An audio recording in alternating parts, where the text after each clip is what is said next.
Mon fils aurait dû l'épouser. Elle est bien mieux que toi. » Ce soir-là, à la table de Noël, j'ai compris qu'une phrase pouvait détruire 15 ans de mariage en 3 secondes. Ma belle-mère, Clarisse Valadon, venait de prononcer ces mots, en me regardant droit dans les yeux, devant toute la famille, devant elle, l'ex-fiancée de mon mari, assise là comme une invitée d'honneur. Mon mari Jean-Philippe a souri, elle aussi. Personne n'a dit un mot. Le silence qui a suivi ressemblait à celui d'un enterrement, sauf que c'était moi qu'on enterrait, vivante, à table, entre le foie gras et les huîtres. Je m'appelle Théa Roussel, j'ai 55 ans, et voici l'histoire que j'aurais dû raconter bien plus tôt. Pendant 15 ans, j'ai été l'épouse parfaite, discrète, dévouée, silencieuse. J'ai reconstruit leur vie, leur entreprise, leur dignité, avec mon argent, mon travail, mes sacrifices. Et ce soir-là, devant un sapin illuminé et une dinde au marron, ma belle-mère m'a humiliée comme on gifle une domestique. Mais ce qu'elle ne savait pas, ce qu'aucun d'eux ne savait, c'est que j'avais dans ma voiture un dossier en cuir bordeaux, un dossier qui contenait toute la vérité. Je me suis levée, en silence, sans un mot, sans une larme. J'ai marché jusqu'à la porte. Je les ai entendus rire derrière moi. Un rire léger, complice, le rire de ceux qui croient avoir gagné. Je suis sortie dans le froid de décembre. J'ai ouvert le coffre de ma voiture et j'ai saisi ce dossier. Quand je suis revenue dans le salon, leurs visages ont changé. Clarisse a froncé les sourcils. Jean-Philippe a pâli. Elle, l'ex-fiancée, a baissé les yeux. J'ai posé le dossier sur la table, entre les coupes de champagne et les bougies dorées. Et j'ai dit, pour la première fois en 15 ans, ce que j'aurais dû dire depuis le début. Parfois, on fait confiance à ceux qui ne la méritent pas. Et vous, avez-vous déjà été déçu par quelqu'un que vous aimiez? Racontez-moi votre histoire dans les commentaires. J'aimerais vous lire. J'ai rencontré Jean-Philippe Valadon un mardi de septembre, il y a 16 ans. C'était dans un café du quartier latin, près de la Sorbonne. J'avais 40 ans à l'époque, divorcée depuis 3 ans, consultante en gestion financière pour des PME. Une vie construite seule, sans aide, sans héritage. Juste mon diplôme, mon travail et une discipline que ma mère m'avait apprise. Théa, l'argent ne fait pas le bonheur, mais la dignité, oui. Ce jour-là, je portais un tailleur bleu marine. Mes cheveux étaient attachés en chignon. J'avais rendez-vous avec un client potentiel, un entrepreneur qui cherchait de l'aide pour redresser son entreprise textile en difficulté. C'était Jean-Philippe. Il est arrivé avec 10 minutes de retard, essoufflé, les cheveux un peu en désordre, une chemise froissée sous un blazer élégant mais usé. Il s'est excusé avec un sourire fatigué. Ce sourire que j'ai cru sincère à l'époque, ce sourire qui m'a fait croire qu'il était juste un homme honnête traversant une mauvaise passe. « Madame Roussel, pardon pour le retard. Un problème à l'atelier. » Sa voix était douce. Ses yeux, gris comme la Seine en novembre, avaient quelque chose de vulnérable. Je me souviens d'avoir pensé « Cet homme a besoin d'aide. Et moi, j'aime aider. » Erreur, la première de beaucoup. Il m'a tout raconté ce jour-là. Ou plutôt, il m'a raconté une version de tout. L'entreprise familiale, Textile Valadon, était au bord de la faillite. 3 générations de savoir-faire, disait-il. Une histoire de famille, de fierté, de tradition, mais aussi des dettes, des créanciers, des huissiers qui frappaient à la porte. Ma mère, elle ne le supporterait pas. Perdre l'entreprise de mon père, ce serait perdre sa mémoire. Il parlait de Clarisse avec une tendresse que j'ai trouvée touchante. Un fils dévoué, ai-je pensé. Un homme qui honore ses parents. J'ai ouvert mon carnet. J'ai pris des notes. J'ai posé les bonnes questions. Combien de dettes? 400 000 €. Depuis quand? 5 ans de mauvaise gestion. Des actifs à sauver? L'atelier, le nom, les contacts. Il me regardait avec une intensité étrange, comme si j'étais sa dernière chance. Et peut-être que je l'étais. À la fin du rendez-vous, il m'a serré la main. Une main chaude, légèrement tremblante. Vous croyez qu'on peut s'en sortir? J'ai hésité. J'aurais dû dire non. J'aurais dû sentir le piège. Mais j'ai dit oui. Les semaines suivantes ont été intenses. Je me suis plongée dans les comptes de Textile Valadon. J'ai découvert un désastre. Pas seulement de la mauvaise gestion. Non, de la négligence, de l'arrogance. Des choix stupides répétés pendant des années. Clarisse Valadon, la mère de Jean-Philippe, dirigeait encore une partie de l'entreprise. Elle refusait de moderniser. Elle refusait les conseils. Elle vivait dans le passé, dans les souvenirs du mari défunt, dans l'illusion que le nom Valadon suffisait à maintenir un empire. Mais un nom ne paie pas les dettes. J'ai rencontré Clarisse pour la première fois un jeudi après-midi, dans leur appartement du 16e arrondissement. Un appartement magnifique, haussmannien, avec des moulures dorées et des parquets anciens, mais vides. Les meubles avaient déjà été vendus. Il ne restait qu'un canapé en velours vert, une table basse et un portrait du défunt père de Jean-Philippe au-dessus de la cheminée. Clarisse m'a accueilli avec une politesse glaciale. « Alors c'est vous, la femme qui va nous sauver ?» Elle a dit ça avec un sourire pincé, comme si l'idée même était ridicule. Une femme, une étrangère, une roturière venue secourir les Valadons. J'ai souri, poliment. « Je vais faire de mon mieux, madame. » Elle m'a regardé de haut en bas, mon tailleur, mes chaussures plates, mon absence de bijoux, et j'ai vu dans ses yeux ce que je ne voulais pas voir, du mépris. Mais je n'ai rien dit, parce que Jean-Philippe était là, parce qu'il m'a regardé avec reconnaissance, parce que j'ai cru qu'il était différent. 3 mois plus tard, j'avais restructuré l'entreprise, négocié avec les créanciers, trouvé de nouveaux clients, injecté mon propre argent, 50 000 €, pour payer les dettes les plus urgentes. Jean-Philippe m'a invité à dîner pour me remercier. Un petit restaurant rue Mouffetard, des bougies, du vin, une nappe à carreaux rouges. Il m'a pris la main au-dessus de la table. « Théa, je ne sais pas comment te remercier. Tu nous as sauvés. » J'ai rougi. À 40 ans, j'ai rougi comme une adolescente. « C'est mon travail, Jean-Philippe. » « Non, c'est plus que ça. Tu es extraordinaire. » Il m'a embrassé ce soir-là, sous un réverbère, devant une boulangerie fermée. Un baiser lent, doux, qui sentait le vin rouge et l'espoir. Je suis rentré chez moi en flottant. J'ai cru que c'était le début de quelque chose de beau. Je ne savais pas encore que c'était le début de ma disparition. Nous nous sommes mariés 1 an plus tard. Une cérémonie simple à la mairie du 14e arrondissement. Clarisse était là, en tailleur Chanel noir, un sourire figé sur les lèvres. Elle m'a embrassé sur les 2 joues, froidement. « Bienvenue dans la famille, Théa. » Mais son regard disait autre chose. Son regard disait « Tu n'es pas des nôtres, tu ne le seras jamais. » J'ai ignoré ce regard, parce que Jean-Philippe me tenait la main, parce qu'il m'avait dit « La veille, tu es la femme de ma vie. » Et moi, naïve, épuisée de solitude, assoiffée d'amour, j'ai choisi de le croire. Les premières années ont été normales, ou ce que je croyais être normal. Je travaillais, beaucoup. Je continuais à gérer Textile Valadon, sans salaire officiel, juste par amour, disais-je, par dévouement. Jean-Philippe s'occupait de la production. Clarisse restait conseillère, c'est-à-dire qu'elle critiquait chacune de mes décisions et s'attribuait chaque succès. Mais l'entreprise remontait, les bénéfices revenaient, la réputation se reconstruisait, et moi, je m'effaçais. Peu à peu, je suis devenue invisible. Les dîners de famille, je préparais tout. Je servais, je débarrassais et je souriais. Les réunions avec les clients, Jean-Philippe parlait.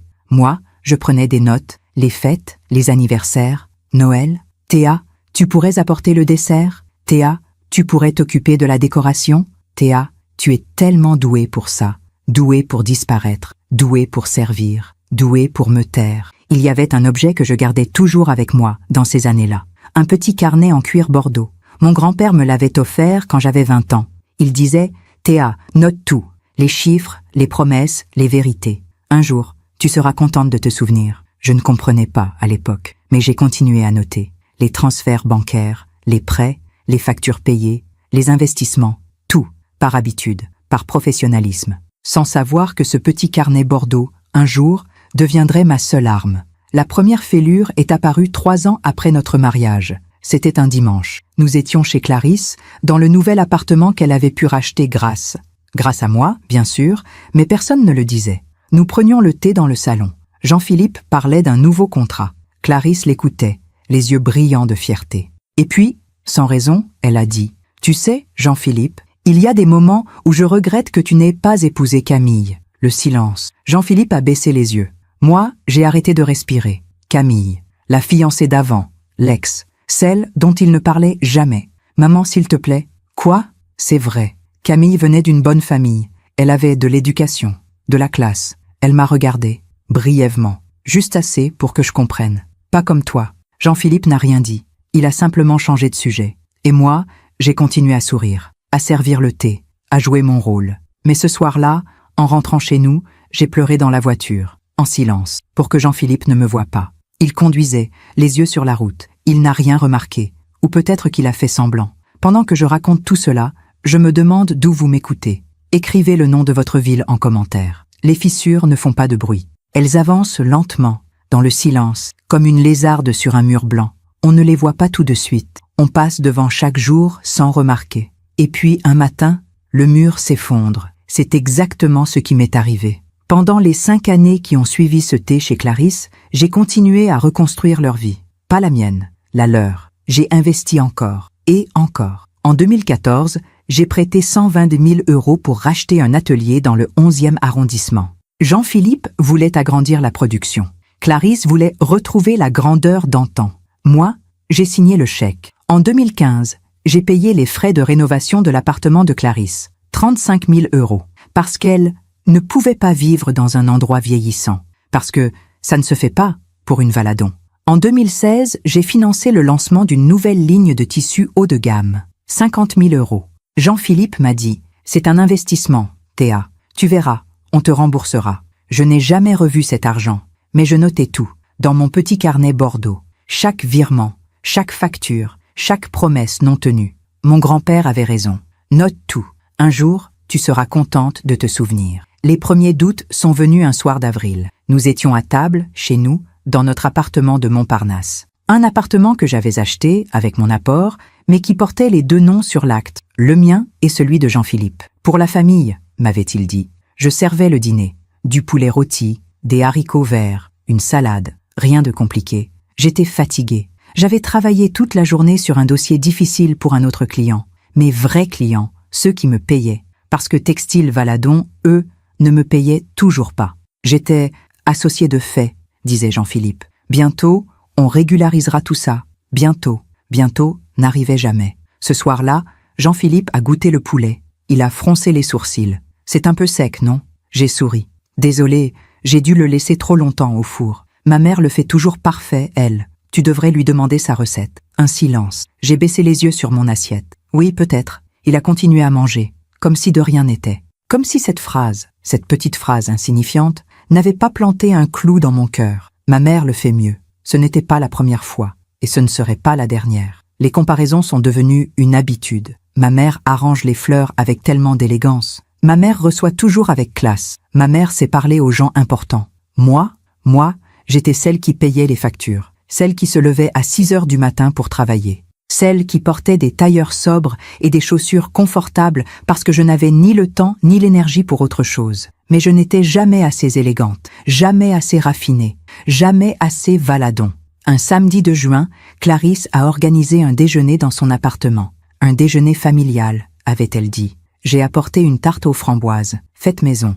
J'avais passé la matinée à la préparer. Quand je suis arrivée, Clarisse m'a accueillie dans l'entrée. Elle a regardé ma tarte avec un sourire poli. Oh, comme c'est rustique.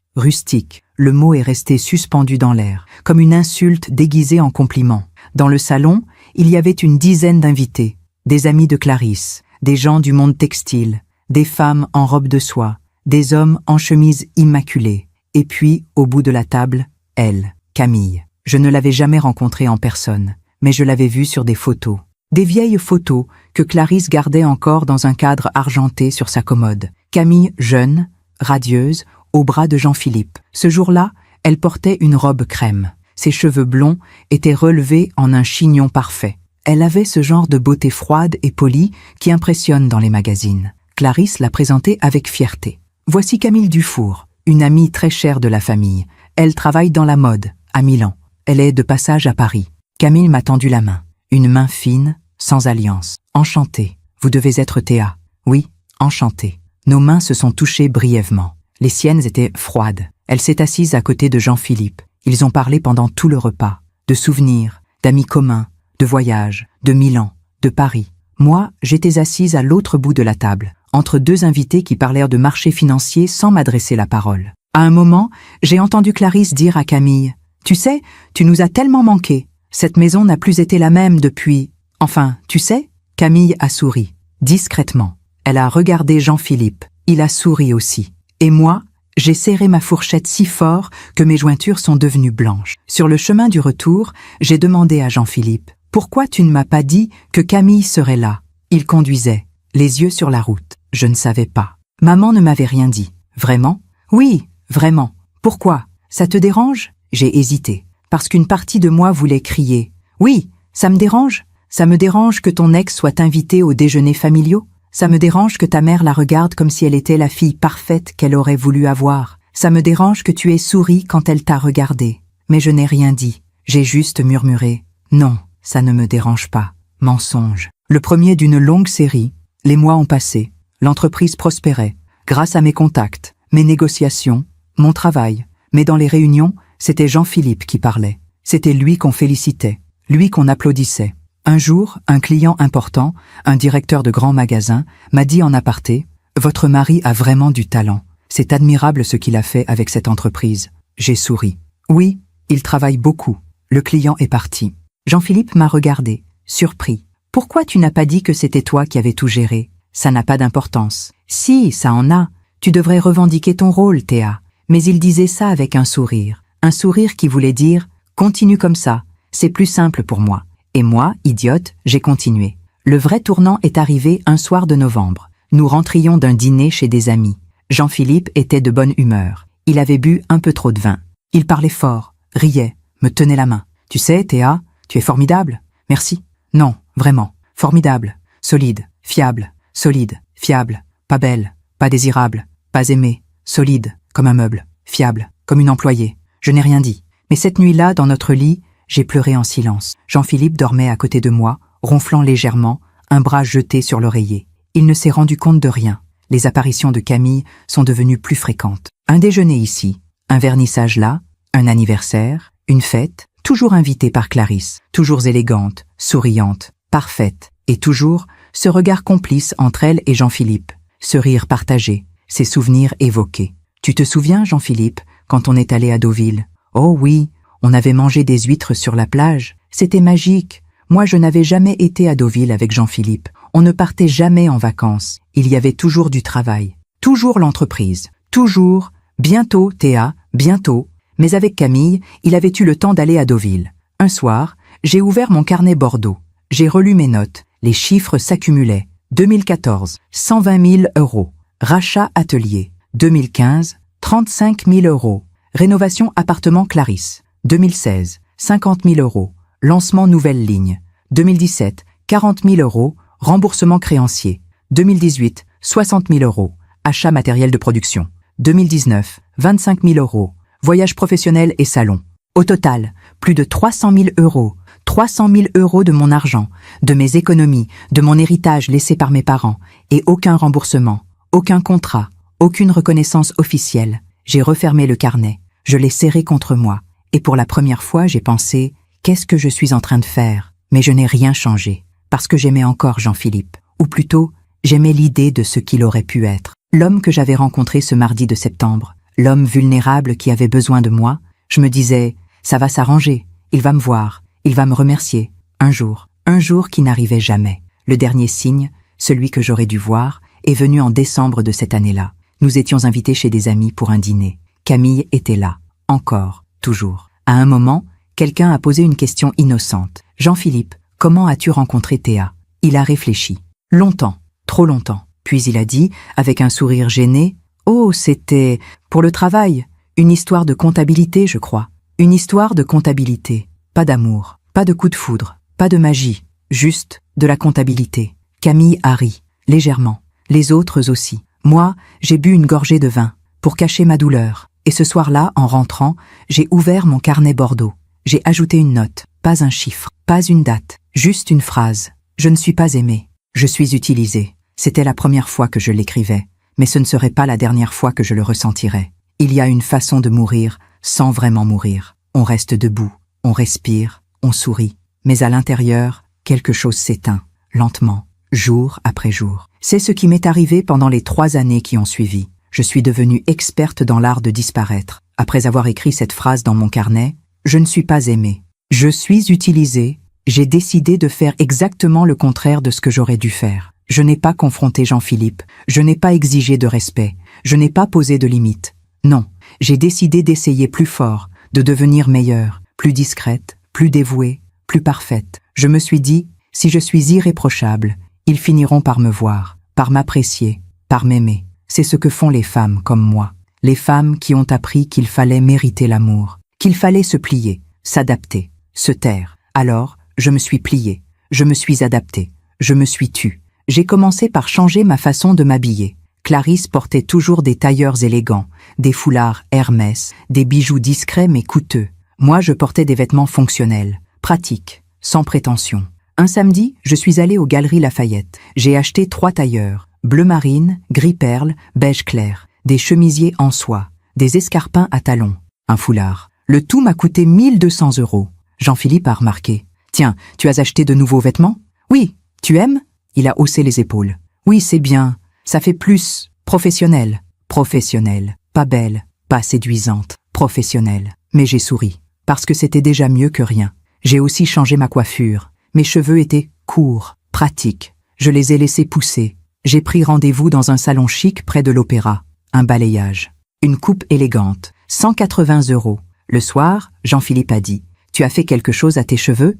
Oui, ça te plaît? Oui, c'est différent. Différent. Pas magnifique, pas remarquable. Différent. J'ai continué à sourire. Puis j'ai appris à cuisiner comme Clarisse. Le poulet rôti parfait, le bœuf bourguignon, la tarte tatin, les madeleines maison. Je passais mes dimanches dans la cuisine, à peser, mesurer, chronométrer, pour que tout soit irréprochable. Un soir, j'ai servi un gigot d'agneau avec des haricots blancs. La recette exacte de Clarisse, elle me l'avait dictée au téléphone, avec ce ton condescendant qui sous-entendait « Enfin, tu vas apprendre à cuisiner correctement ». Jean-Philippe a goûté. Il a hoché la tête. « C'est bon. Comme ta mère? Oui, presque, presque, jamais assez. Je me suis aussi mise à organiser des dîners, à la maison, pour les clients, pour les associés, pour la famille. Je préparais tout, les menus, les décorations, les fleurs. Je mettais la table avec soin, nappes blanches, verres en cristal, couverts en argent hérités de ma grand-mère. Pendant les dîners, je servais. Je remplissais les verres, je débarrassais discrètement. Je souriais poliment quand quelqu'un me complimentait. « Votre femme est une hôtesse parfaite, Jean-Philippe. » Jean-Philippe souriait, fier. Oui, elle est très organisée. Organisée, pas charmante, pas brillante. Organisée, comme une assistante. Clarisse venait souvent déjeuner chez nous, le dimanche. C'était devenu une habitude. Elle arrivait vers midi, elle inspectait l'appartement du regard, les coussins sur le canapé, les rideaux, les cadres sur les murs. Un jour, elle a dit « Tu devrais changer ces rideaux, Théa. Ce beige est trop terne. Il faut du blanc cassé. C'est plus élégant. » Oui, vous avez raison. Je vais les changer. Et ces coussins, ils sont un peu, comment dire, ordinaires. Il te faut des coussins en soie, avec des broderies. Ça fait toute la différence. Je vais m'en occuper. Bien, c'est important, tu sais. Les détails. C'est ce qui distingue une maison raffinée d'une maison banale. Jean-Philippe était assis dans le fauteuil. Il lisait le journal. Il n'a rien dit. Moi, j'ai souri. Merci pour les conseils, Clarisse. Elle a souri aussi. Un sourire satisfait. Le lendemain, j'ai acheté de nouveaux rideaux. Blanc cassé. 350 €. Des coussins en soie. 180 €. J'ai tout noté dans mon carnet Bordeaux. Les apparitions de Camille sont devenues encore plus fréquentes. Tous les mois, il y avait une raison. Un anniversaire, une exposition, un cocktail, un dîner. Clarisse l'invitait. Toujours. Camille est comme une fille pour moi. On ne peut pas l'oublier. Ce serait cruel. Et Jean-Philippe ne disait rien. Il souriait. Il la saluait chaleureusement. Il l'embrassait sur les deux joues. Il s'asseyait à côté d'elle. Il parlait, riait, se souvenait. Moi, j'étais là, toujours là, mais invisible. Un soir, lors d'un dîner chez Clarisse, Camille a raconté une anecdote. « Tu te souviens, Jean-Philippe, ce week-end à Bordeaux? On avait visité les châteaux, on avait goûté des vins? Oh oui, et tu avais acheté cette horrible bouteille de vin doux. C'était pas horrible, c'était original. » Il riait, comme deux complices, comme deux personnes qui partagent une histoire, une intimité. Moi, j'étais assise en face, je découpais ma viande, méthodiquement. Clarisse a dit en souriant, « Vous formiez un si beau couple, tous les deux. » Silence. Jean-Philippe a toussé, gêné. « Maman, s'il te plaît, quoi? C'est vrai? Vous étiez magnifiques ensemble. » Elle m'a regardé, brièvement, comme pour vérifier que j'avais bien entendu. J'ai continué à découper ma viande. Camille a baissé les yeux, mais elle souriait. Ce soir-là, dans la voiture, j'ai dit à Jean-Philippe, « Ta mère ne devrait pas dire ce genre de choses. » « Quelle chose? Que vous formiez un beau couple, Camille et toi, devant moi. » Il a soupiré. Elle ne pensait pas à mal, Théa. C'est juste, elle est nostalgique, tu sais. Camille faisait partie de notre vie pendant longtemps. Et maintenant, c'est moi qui fais partie de ta vie. Oui, bien sûr. Alors pourquoi est-ce que j'ai l'impression d'être transparente? Il a posé sa main sur la mienne, brièvement. Tu n'es pas transparente, tu es précieuse. Tu le sais, précieuse, comme un outil, comme un investissement. Pas aimée, pas désirée, précieuse. J'ai essayé de parler à Clarisse, une seule fois. C'était un après-midi. Nous prenions le thé juste toutes les deux, dans son salon. Elle m'avait invité pour discuter de l'entreprise. J'ai pris mon courage à deux mains. « Clarisse, je voudrais vous dire quelque chose. Oui, j'ai l'impression que vous ne m'appréciez pas vraiment. » Elle a levé les yeux de sa tasse, surprise. Qu'est-ce qui te fait dire ça? Les remarques, les comparaisons, avec Camille, notamment. Elle a posé sa tasse. Elle m'a regardé droit dans les yeux. Théa, tu es très susceptible. Ce n'est pas parce que j'évoque le passé que je te rejette. Camille fait partie de l'histoire de notre famille. C'est tout. Mais... Et puis franchement, tu devrais être fière. Tu as épousé mon fils. Tu fais partie de la famille Valadon. Ce n'est pas rien. Beaucoup de femmes en rêveraient. Elle a souri, un sourire froid. Tu devrais te concentrer sur l'essentiel, sur l'entreprise, sur ton rôle. Au lieu de te perdre dans des émotions inutiles, j'ai baissé les yeux. Vous avez raison. Excusez-moi. Il n'y a pas de mal. Mais sois plus forte, Théa. Les femmes Valadon ne se plaignent pas. Elles agissent. Je suis rentrée chez moi. J'ai pleuré pendant 1 heure. Puis, j'ai ouvert mon carnet Bordeaux. J'ai écrit « Elle ne m'aime pas. Elle ne m'aimera jamais. » Mais j'ai continué. Parce que c'est ce que je savais faire. Continuer. En 2020, l'entreprise a eu besoin d'une nouvelle injection de capital pour ouvrir une boutique dans le Marais. Jean-Philippe était enthousiaste. C'est une opportunité en or, Théa. Le Marais, c'est l'avenir. On va toucher une clientèle haut de gamme. Combien? 100 000 euros. Pour le bail, les travaux, le stock initial. J'ai hésité. C'était beaucoup. Trop. Mais Jean-Philippe me regardait avec ses yeux qui me rappelaient le jour où je l'avais rencontré. Vulnérable, plein d'espoir. S'il te plaît, Théa, c'est important. J'ai signé le chèque. Dans mon carnet, j'ai écrit 100 000 euros. Boutique Le Marais. Total investi. 430 000 euros. 430 000 euros. Toutes mes économies. Mon héritage. Mon avenir. Tout. La boutique a ouvert en mars 2021. Une belle vitrine rue des Francs-Bourgeois. Des tissus exposés comme des œuvres d'art. Un vernissage avec champagne et petit four. Clarisse était là, radieuse. Elle serrait des mains. Elle prenait des photos. Elle riait. Un journaliste d'un magazine de mode l'a interviewée. Madame Valadon, félicitations pour cette belle réussite. Comment avez-vous réussi à rebâtir l'entreprise familiale après la crise? Clarisse a souri. Avec du travail, de la détermination. Et surtout, en restant fidèle à nos valeurs. Mon fils, Jean-Philippe, a été extraordinaire. Il a su moderniser tout en respectant la tradition. Le journaliste s'est tourné vers Jean-Philippe. Et vous, monsieur Valadon? Jean-Philippe a parlé, longtemps, de sa vision, de son ambition, de l'avenir. Pas un mot sur moi, pas une mention. Je me tenais dans un coin, un verre de champagne à la main, invisible. Une femme m'a demandé « Vous êtes cliente ?» J'ai souri. « Non, je suis la femme de Jean-Philippe. » Oh, quelle chance, quel homme charmant. Oui, une chance. Ce soir-là, en rentrant, je me suis regardée dans le miroir de la salle de bain. J'avais 53 ans, des cheveux gris que je teignais désormais tous les 2 mois, des rides autour des yeux, des mains fatiguées. Je ne me reconnaissais plus. Où était la femme que j'avais été? La consultante indépendante, la femme forte, celle qui ne s'excusait pas d'exister. Elle avait disparu. À sa place, il y avait une ombre, une femme qui souriait quand on l'humiliait, qui payait quand on exigeait, qui se taisait quand on l'oubliait. J'ai fermé les yeux, et j'ai pensé, combien de temps encore? La réponse est venue quelques mois plus tard. C'était un mardi. Jean-Philippe avait reçu un appel. Il était dans le salon. Je préparais le dîner dans la cuisine. J'entendais des bribes de conversation. Oui, bien sûr, ce serait formidable. Je vais lui en parler. Il a raccroché. Il est entré dans la cuisine. C'était Camille. Mon cœur s'est serré. Ah oui? Elle revient s'installer à Paris. Définitivement. Milan ne lui convient plus. Je vois. Elle cherche un travail.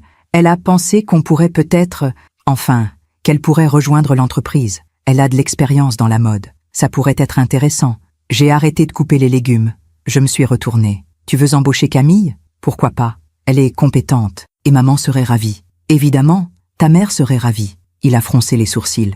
Tu as quelque chose contre? Oui, j'avais quelque chose contre. J'avais tout contre. Mais qu'est-ce que j'ai dit? Non, si tu penses que c'est une bonne idée... Merci Théa. Tu es toujours si compréhensive. Il m'a embrassée sur la joue. Puis il est parti téléphoner dans le salon. Moi, je suis restée dans la cuisine, le couteau à la main, les yeux fixés sur les carottes coupées en rondelles. Et j'ai pensé, je viens de signer ma propre disparition. Camille a commencé à travailler chez Textile Valadon en septembre. Elle venait tous les jours, élégante, souriante, parfaite. Elle s'asseyait au bureau d'à côté de celui de Jean-Philippe. Ils déjeunaient ensemble, ils riaient, ils travaillaient tard. Moi, je ne venais plus aussi souvent à l'entreprise. Tu as tes propres clients, Théa, avait dit Jean-Philippe. Concentre-toi sur eux. On gère bien, ici.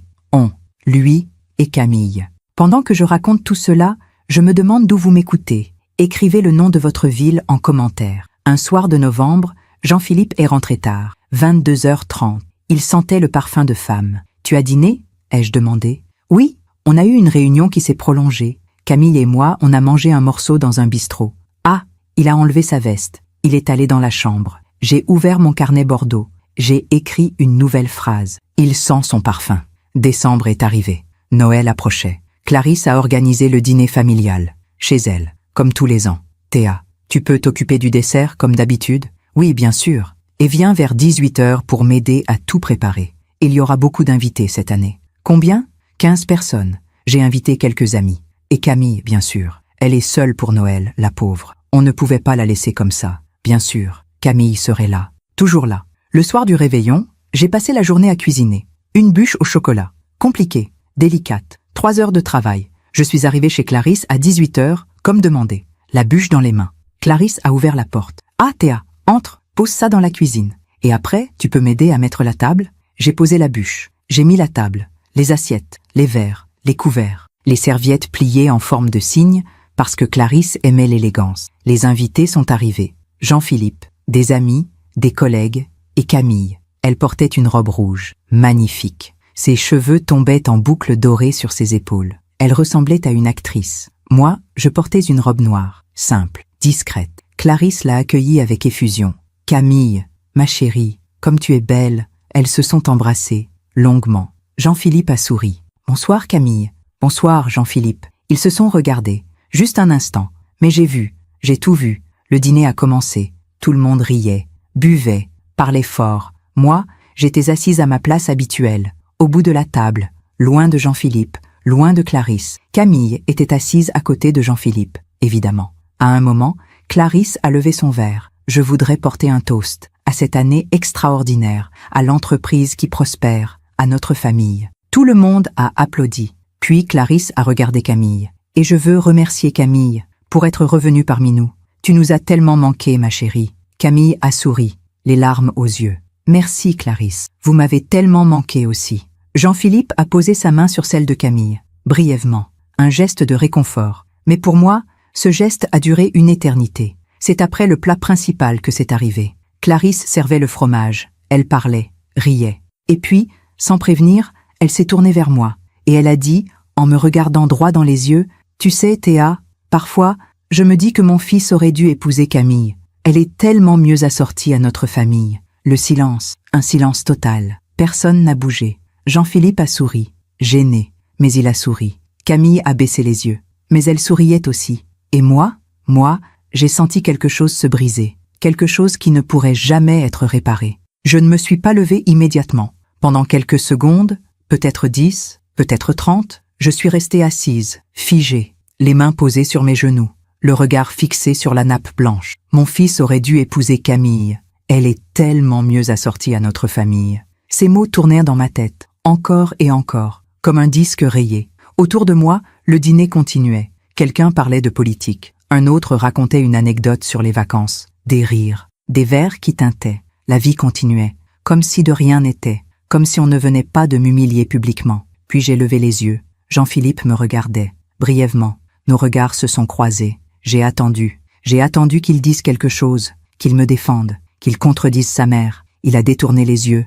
Il a pris son verre de vin, il a bu une gorgée, puis il a demandé à son voisin de lui passer le fromage. C'est à ce moment-là que j'ai compris. Il n'allait rien dire, il n'allait pas me défendre, parce que peut-être, probablement, il était d'accord avec sa mère. Je me suis levée, lentement, en silence. Clarisse a levé les yeux vers moi. « Où vas-tu, Théa ?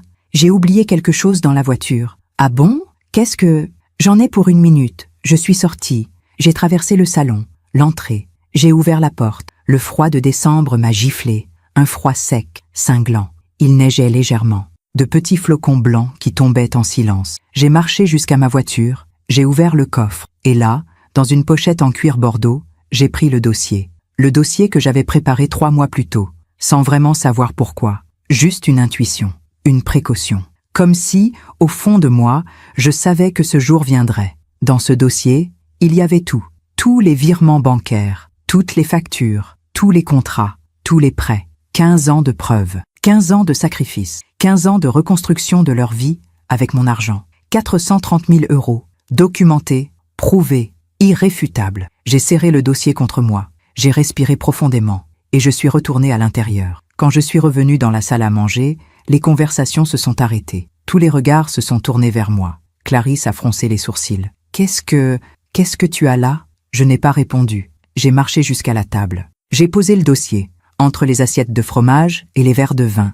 Jean-Philippe a pâli. Théa, qu'est-ce que tu fais? J'ai ouvert le dossier. J'ai sorti les documents. Calmement, un par un. Ceci est un relevé bancaire, daté du 15 mars 2014. 120 000 €, virés de mon compte au vôtre pour racheter l'atelier de production. Silence. Ceci est une facture. 35 000 € pour la rénovation de l'appartement de Clarisse. Clarisse a ouvert la bouche. Aucun son n'est sorti. Ceci est un contrat de prêt. 50 000 € pour lancer votre nouvelle ligne de tissu. J'ai continué. Document après document. Chiffre après chiffre. Les visages autour de la table changeaient. De la surprise, de la confusion, de la gêne. Camille regardait Jean-Philippe. Jean-Philippe regardait sa mère. Clarisse regardait les papiers étalés devant elle, comme s'ils étaient une accusation. Ce qu'ils étaient. Quand j'ai eu fini, j'ai dit, d'une voix calme, au total, j'ai investi 430 000 € dans cette famille, dans cette entreprise, dans cette vie qui n'était pas la mienne, mais que j'ai reconstruite, avec mon argent, mon travail,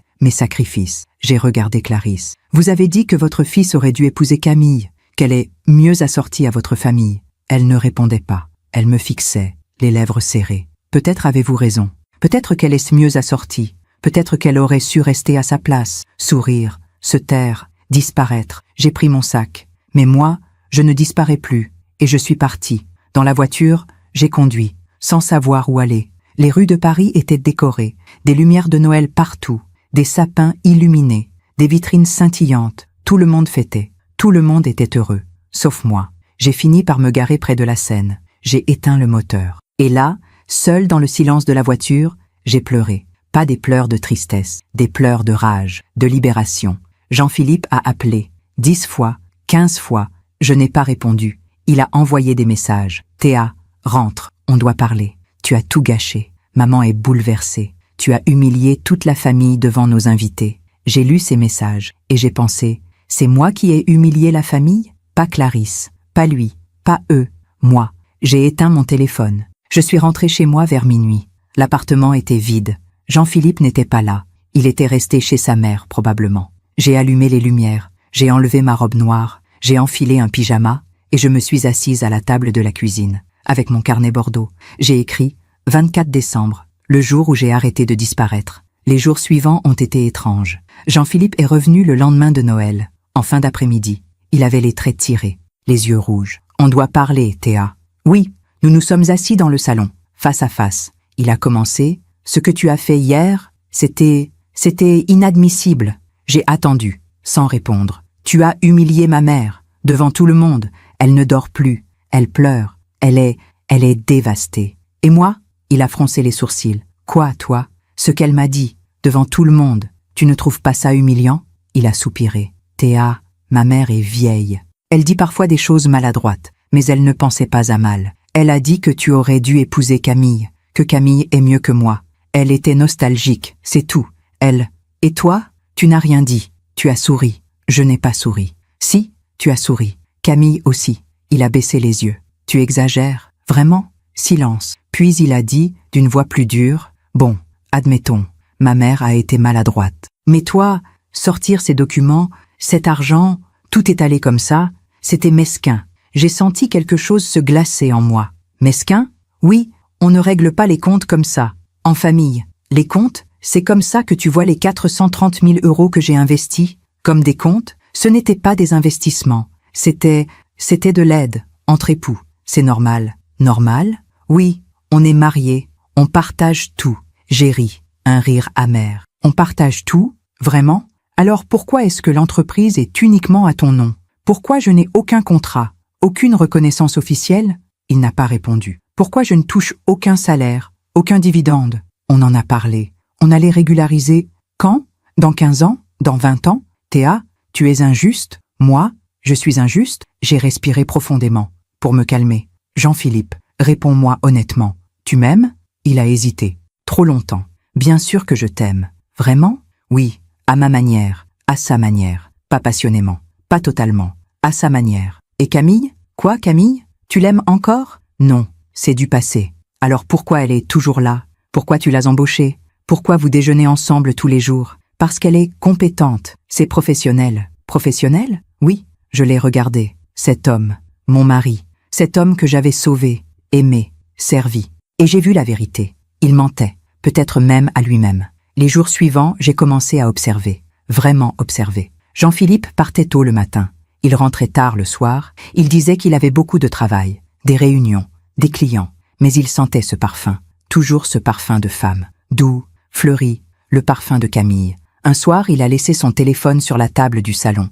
Il était sous la douche. Le téléphone a vibré. Un message. J'ai regardé l'écran. Camille, à demain, mon cœur, mon cœur, mon cœur. J'ai pris le téléphone. Mes mains tremblaient. J'ai ouvert la conversation. Des messages, des dizaines, des centaines. Tu me manques. J'ai pensé à toi toute la journée. Ce déjeuner avec toi était magique. Je regrette tellement qu'on se soit quitté. Moi aussi. Mais maintenant, tu es là. Oui. Et je ne compte pas te laisser partir une deuxième fois. J'ai lu, message après message. Mon cœur battait si fort que j'avais mal à la poitrine. Et puis, un message récent, daté de la veille. Et Théa, qu'est-ce qu'elle a? Elle ne se doute de rien? Non, elle est trop occupée à jouer les martyrs. Tu es méchant. Non, je suis réaliste. Théa est une bonne gestionnaire. Mais toi, tu es la femme de ma vie. Alors pourquoi tu ne la quittes pas? Bientôt, je te promets. Dès que j'aurai trouvé le bon moment. J'espère, parce que moi, je n'attends que ça. J'ai entendu l'eau de la douche s'arrêter. J'ai remis le téléphone à sa place, exactement comme il était. Jean-Philippe est sorti de la salle de bain, en peignoir, les cheveux mouillés. Ça va? J'ai souri. Oui, très bien. Il a pris son téléphone, il a regardé l'écran, puis il est allé dans la chambre. Moi, je suis resté dans le salon, et j'ai pensé, bonne gestionnaire, martyr, c'est comme ça qu'il me voyait. Le lendemain, je suis allé voir un avocat, Maître Laurent Perrin, un homme d'une 60aine d'années, cheveux gris, costume sobre, regard perçant. Je lui ai tout raconté, les investissements, l'humiliation, les messages. Il m'a écouté, sans m'interrompre, en prenant des notes. Quand j'ai eu fini, il a dit « Madame Roussel, vous avez un dossier solide. » Vraiment? Oui, très solide. Vous avez des preuves de tous vos investissements, des relevés bancaires, des contrats. Tout est documenté. Et qu'est-ce que je peux faire? Vous pouvez demander le remboursement intégral de toutes les sommes investies, avec intérêt. Vous pouvez aussi demander le divorce, avec dommages et intérêts pour préjudice moral. Combien? Il a fait un calcul rapide. Avec les intérêts, on parle d'environ 550 000 €. Peut-être plus. J'ai fermé les yeux. 550 000 €. Tout ce que je leur avais donné. Et plus. Combien de temps ça prendrait? 6 mois. 1 an. Ça dépend. Et si je veux que ce soit plus rapide? Il a souri. Il faudrait qu'ils acceptent un règlement à l'amiable. Mais vu ce que vous m'avez raconté, j'en doute. Alors on fait comme ça. Lancez la procédure. Vous êtes sûr? J'ai ouvert mon sac. J'ai sorti mon carnet Bordeaux. Voici toutes les preuves. Tout est là. Depuis le début. Il a pris le carnet. Il l'a feuilleté. Page après page. Les yeux écarquillés. Madame Roussel, c'est impressionnant. Vous avez tout noté. Tout. Mon grand-père me disait, note tout. Un jour, tu seras contente de te souvenir. Votre grand-père était un homme sage. J'ai souri. Pour la première fois depuis longtemps. Oui, il l'était. En sortant du cabinet d'avocat, j'ai marché dans Paris, sans but, juste pour marcher. Il faisait froid. Janvier était arrivé. Les décorations de Noël avaient disparu. La ville était grise, nue. Mais moi, je me sentais légère. Pour la première fois depuis des années, je me sentais libre. Pas encore totalement, pas encore complètement, mais presque. Les semaines suivantes ont été surréalistes. Je continuais à vivre avec Jean-Philippe. On se croisait, on se parlait poliment, on faisait semblant. Lui ne savait pas que j'avais lu les messages. Il ne savait pas que j'avais consulté un avocat. Il ne savait pas que les papiers du divorce étaient déjà en préparation. Il pensait que tout était rentré dans l'ordre, que j'avais accepté, que j'avais pardonné. Erreur. Un soir, Clarisse a appelé. « Théa, c'est moi. Oui, je voulais te parler de ce qui s'est passé à Noël. Oui, j'ai peut-être été un peu dur avec mes mots, un peu dur. C'était sa façon de s'excuser. Peut-être, oui. Mais tu comprends, Camille fait partie de notre histoire. Je ne peux pas effacer le passé. Je ne vous demande pas d'effacer le passé, Clarisse. Je vous demande juste de me respecter. » Silence. Bien sûr que je te respecte. Vraiment? Alors pourquoi vous continuez à me comparer à elle, à dire qu'elle est mieux que moi?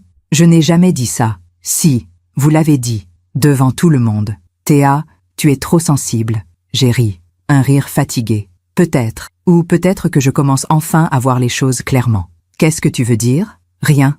On en reparlera. Bonne soirée, Clarisse. J'ai raccroché. Jean-Philippe était dans le salon. Il m'a regardé. C'était ma mère? Oui. Qu'est-ce qu'elle voulait? S'excuser. À sa manière. Tu vois?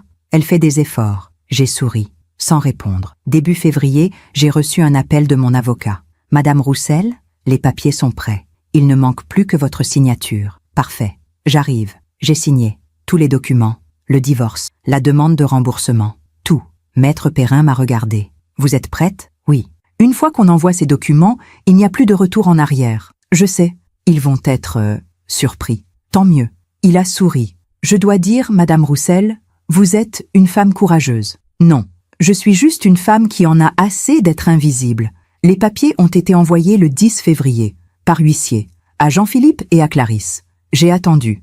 Jean-Philippe a reçu les documents un jeudi matin, à l'entreprise. Il a appelé immédiatement. Sa voix tremblait. Théa, c'est quoi ce délire? Quel délire? Ces papiers, ce divorce, cette demande de remboursement? Ah, tu as reçu. Bien sûr que j'ai reçu. Qu'est-ce qui te prend? Ce qui me prend? Rien. Je reprends juste ce qui m'appartient. 550 000 €? Tu es folle, on n'a pas cet argent? Alors il faudra vendre. Vendre? Vendre quoi? L'entreprise, l'appartement de Clarisse, la boutique, tout. Tu ne peux pas faire ça. Si, je peux, et je vais le faire. Théa, s'il te plaît, on peut discuter? Non, c'est trop tard. Trop tard? Mais j'ai lu les messages, Jean-Philippe. Silence, un long silence. Quel message? Ceux entre toi et Camille. Mon cœur, la femme de ma vie. Bonne gestionnaire, martyr. Il ne répondait plus. Alors oui, c'est trop tard. Pour discuter, pour négocier, pour continuer à faire semblant. J'ai raccroché. Ce soir-là, j'ai ouvert mon carnet Bordeaux. J'ai écrit une dernière note, 10 février, le jour où j'ai repris ma vie. Puis, j'ai refermé le carnet. Et j'ai souri. Pour la première fois depuis 15 ans, j'ai vraiment souri. Jean-Philippe est arrivé à l'appartement ce soir-là comme un ouragan. Il était 20 heures passées. J'étais dans le salon, un livre ouvert sur les genoux. Je ne lisais pas vraiment. Je fixais les mots sans les voir. Mon esprit était ailleurs. La porte s'est ouverte avec violence. Jean-Philippe est entré, le visage rouge, les yeux fous. Il faut qu'on parle. Maintenant. J'ai fermé mon livre calmement. Bonsoir Jean-Philippe. Ne joue pas à ça avec moi. Il a jeté sa veste sur le canapé. Il marchait de long en large, comme un animal en cage. Tu as lu mes messages. Tu as fouillé dans mon téléphone. Tu l'avais laissé sur la table. Il a vibré. J'ai regardé. C'est une violation de ma vie privée. J'ai posé mon livre. Et toi? Tromper ta femme avec ton ex-fiancé, ce n'est pas une violation? Je ne te trompe pas. Vraiment? Non. Camille et moi, on discute, c'est tout. Mon cœur, la femme de ma vie. C'est comme ça que tu discutes? Il s'est arrêté, les mains sur les hanches. D'accord. Oui, on a des sentiments l'un pour l'autre, mais on n'a jamais rien fait de physique. Oh, comme c'est noble. Je suis sérieux. On ne sait jamais. Ça change quoi? Tu es amoureux d'elle. Tu me l'as dit toi-même, dans ces messages. Ce sont juste des mots. Non, ce sont des intentions. Et c'est bien pire. Il s'est assis, la tête dans les mains, soudain plus calme, presque effondré. Théa, je ne sais plus où j'en suis. Moi, je sais exactement où j'en suis. S'il te plaît, annule cette procédure. On peut arranger les choses. Comment? Je vais mettre de la distance avec Camille. Je vais lui dire que... Non, c'est trop tard. Mais, Jean-Philippe, regarde-moi. Il a levé les yeux.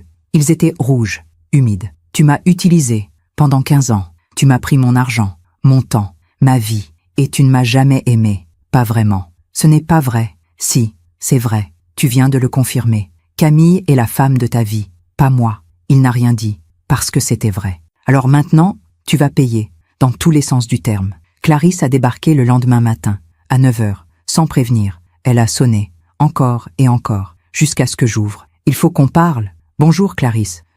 Bonjour Clarisse. Pas. Qu'est-ce que c'est que cette histoire? Elle brandissait les papiers de l'avocat. Ses mains tremblaient. 550 000 €? Tu es devenue folle? Entrez. On va discuter calmement. Calmement? Mais elle est entrée. Je lui ai servi un thé, comme avant, comme si de rien n'était. Elle s'est assise, raide, le dos droit, les lèvres pincées. Théa, sois raisonnable. Je suis très raisonnable. Ces sommes, ces accusations, c'est ridicule. Ce ne sont pas des accusations, ce sont des faits, documentés, prouvés. Tu as volontairement investi cet argent. Personne ne t'a forcé. C'est vrai, Personne ne m'a forcé, mais on m'a promis un remboursement.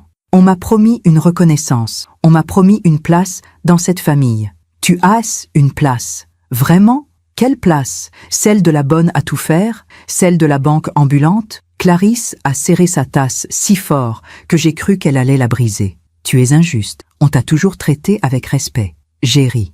Un rire sans joie. Respect? Vous m'avez dit, devant 15 personnes, que votre fils aurait dû épouser une autre femme. Vous appelez ça du respect? J'ai eu un moment de nostalgie. C'est tout. Non, c'était de l'humiliation. Publique, calculée. Tu exagères tout. Vraiment? Alors dites-moi, une seule fois, une seule. Vous m'avez remercié? Vous m'avez reconnu? Vous m'avez dit « Merci Théa, pour ce que tu as fait pour nous ?» Silence. Elle ne répondait pas. Jamais. Pas une seule fois. Parce que pour vous, j'étais transparente. Utile, mais transparente. C'est faux. Alors pourquoi, à chaque réunion, c'est Jean-Philippe qu'on félicite? Pourquoi dans les interviews, c'est vous et lui qui parlez? Pourquoi mon nom n'apparaît nulle part? Elle a baissé les yeux. Parce que Jean-Philippe est le visage de l'entreprise. C'est normal. Normal? J'ai sauvé cette entreprise de la faillite avec mon argent, mon travail. Et on te doit tout. Oui, d'accord. Tu veux qu'on te construise une statue? J'ai posé ma tasse, calmement. Non, je veux juste qu'on me rembourse et qu'on me laisse partir en paix. Clarisse s'est levée, tremblante de rage. Tu es une ingrate, une calculatrice, une femme qui connaît sa valeur. Elle m'a regardée, longuement. Puis elle a dit, d'une voix basse, venimeuse, « Jean-Philippe n'aurait jamais dû t'épouser. J'avais raison depuis le début. Sur ce point, nous sommes d'accord. » Elle est partie, en claquant la porte. Les jours suivants, Jean-Philippe a multiplié les tentatives. Des messages, des appels, des lettres. « Théa, sois raisonnable. On peut trouver un arrangement. Tu vas ruiner l'entreprise. Tu vas ruiner ma mère. Tu vas ruiner nos vies. Nos vies. » Comme si j'en faisais encore partie. Un soir, il est revenu, plus calme, presque implorant. « Théa, je t'en supplie, accepte un arrangement. » Quel arrangement? On te rembourse, progressivement, sur 10 ans, avec des intérêts raisonnables. 10 ans? Oui, on ne peut pas tout payer d'un coup. L'entreprise va s'effondrer. Ce n'est plus mon problème. Comment tu peux dire ça? Tu as travaillé 15 ans pour cette entreprise. Exactement, 15 ans. Et qu'est-ce que j'ai obtenu en retour? Des humiliations, des mensonges, une trahison. Je ne t'ai pas trahi. Tu es amoureux d'une autre femme. C'est compliqué. Non, c'est très simple. Tu ne m'aimes pas. Tu ne m'as jamais aimé. Il s'est tu, parce que c'était vrai. Puis, après un long silence, il a dit quelque chose que je n'attendais pas. Tu as raison. J'ai levé les yeux vers lui. Quoi? Tu as raison. Je ne t'ai jamais aimé. Pas comme je devrais. Il s'est assis, épuisé. Quand je t'ai rencontré, j'étais désespéré. L'entreprise coulait. Ma mère me faisait des reproches tous les jours. J'avais l'impression d'être un raté. Et moi, j'étais la solution. Oui, tu étais brillante, compétente. Tu avais les réponses. Tu savais quoi faire. Et tu es tombé amoureux de mes compétences. Pas de moi. Je pensais que ce serait suffisant, que l'amour viendrait avec le temps. Mais il n'est jamais venu. Non, c'était la première fois qu'il était honnête, complètement honnête. Et bizarrement, ça faisait moins mal que les mensonges. Et Camille, il a soupiré. Camille, c'est différent. On s'est rencontrés quand on avait 25 ans. On a grandi ensemble. On s'est aimés passionnément. Mais ma mère trouvait qu'elle n'était pas assez ambitieuse, qu'elle était trop libre, trop artiste. Alors ta mère vous a séparés. Oui, elle a insisté. Elle a dit que Camille ne m'aiderait jamais à redresser l'entreprise, que j'avais besoin d'une femme solide. Solide, encore ce mot. Je suis désolée. Tu t'es servi de moi. Oui, ta mère s'est servie de moi. Oui, et maintenant que l'entreprise va bien, vous voulez Camille de retour. Il n'a rien dit. Mais son silence était une réponse. J'ai regardé cet homme que j'avais épousé, cet homme pour qui j'avais tout sacrifié. Et je n'ai ressenti ni colère ni tristesse, juste du vide. Pars, Jean-Philippe. Théa, pars, s'il te plaît. Il est parti, sans un mot de plus. Quelques jours plus tard, j'ai reçu un appel de mon avocat. Madame Roussel, ils proposent un arrangement. Quel genre d'arrangement? Ils acceptent de vous rembourser, mais en plusieurs fois. 200 000 € immédiatement, le reste sur 5 ans. Et le divorce? Ils acceptent aussi, sans opposition, à condition que vous renonciez aux dommages et intérêts pour préjudice moral. J'ai réfléchi. Et l'entreprise? Ils proposent de vous céder 10% des parts, officiellement, avec dividende. 10%? Oui, ce n'est pas négligeable. J'en ai reconstruit 90%. Je sais, mais légalement, c'est déjà une victoire. Vous pourriez accepter et repartir avec quelque chose. J'ai regardé par la fenêtre. Paris sous la pluie, gris, froid. Non, non, non. Je veux tout. Maintenant. Madame Roussel, soyez réaliste. Si on va au tribunal, ça va prendre des mois, des années peut-être. Alors on ira. Ils vont tout perdre. Tant mieux. Il y a eu un silence. Vous êtes sûr? Oui, parce que ce n'est pas une question d'argent. C'est une question de justice. Début mars, j'ai reçu un message inattendu de Camille. Théa, j'aimerais qu'on se parle, seul à seul, s'il te plaît. J'ai hésité, longtemps. Puis, j'ai accepté. Nous nous sommes retrouvés dans un café du 6e arrondissement. Un endroit neutre, impersonnel. Elle était déjà là quand je suis arrivée, assise près de la fenêtre, élégante comme toujours. Mais son visage était marqué, fatigué. Merci d'être venue. Je me suis assise, sans répondre. Elle a commandé 2 cafés. Puis elle a dit « Je sais ce que tu penses de moi. Tu ne sais rien de ce que je pense. Tu penses que je suis une voleuse, une briseuse de couple. Ce n'est pas toi qui as brisé le couple, c'est Jean-Philippe, et Clarisse, et moi aussi, pour avoir accepté si longtemps. » Elle a baissé les yeux. « Je suis désolée. Pourquoi? Pour tout. Pour être revenue. Pour avoir accepté ce travail. Pour être tombée amoureuse d'un homme marié?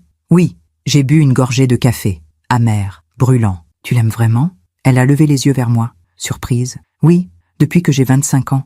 Et lui? Il m'aime aussi. Mais il avait peur. Peur de décevoir sa mère. Peur de perdre l'entreprise. Peur de tout.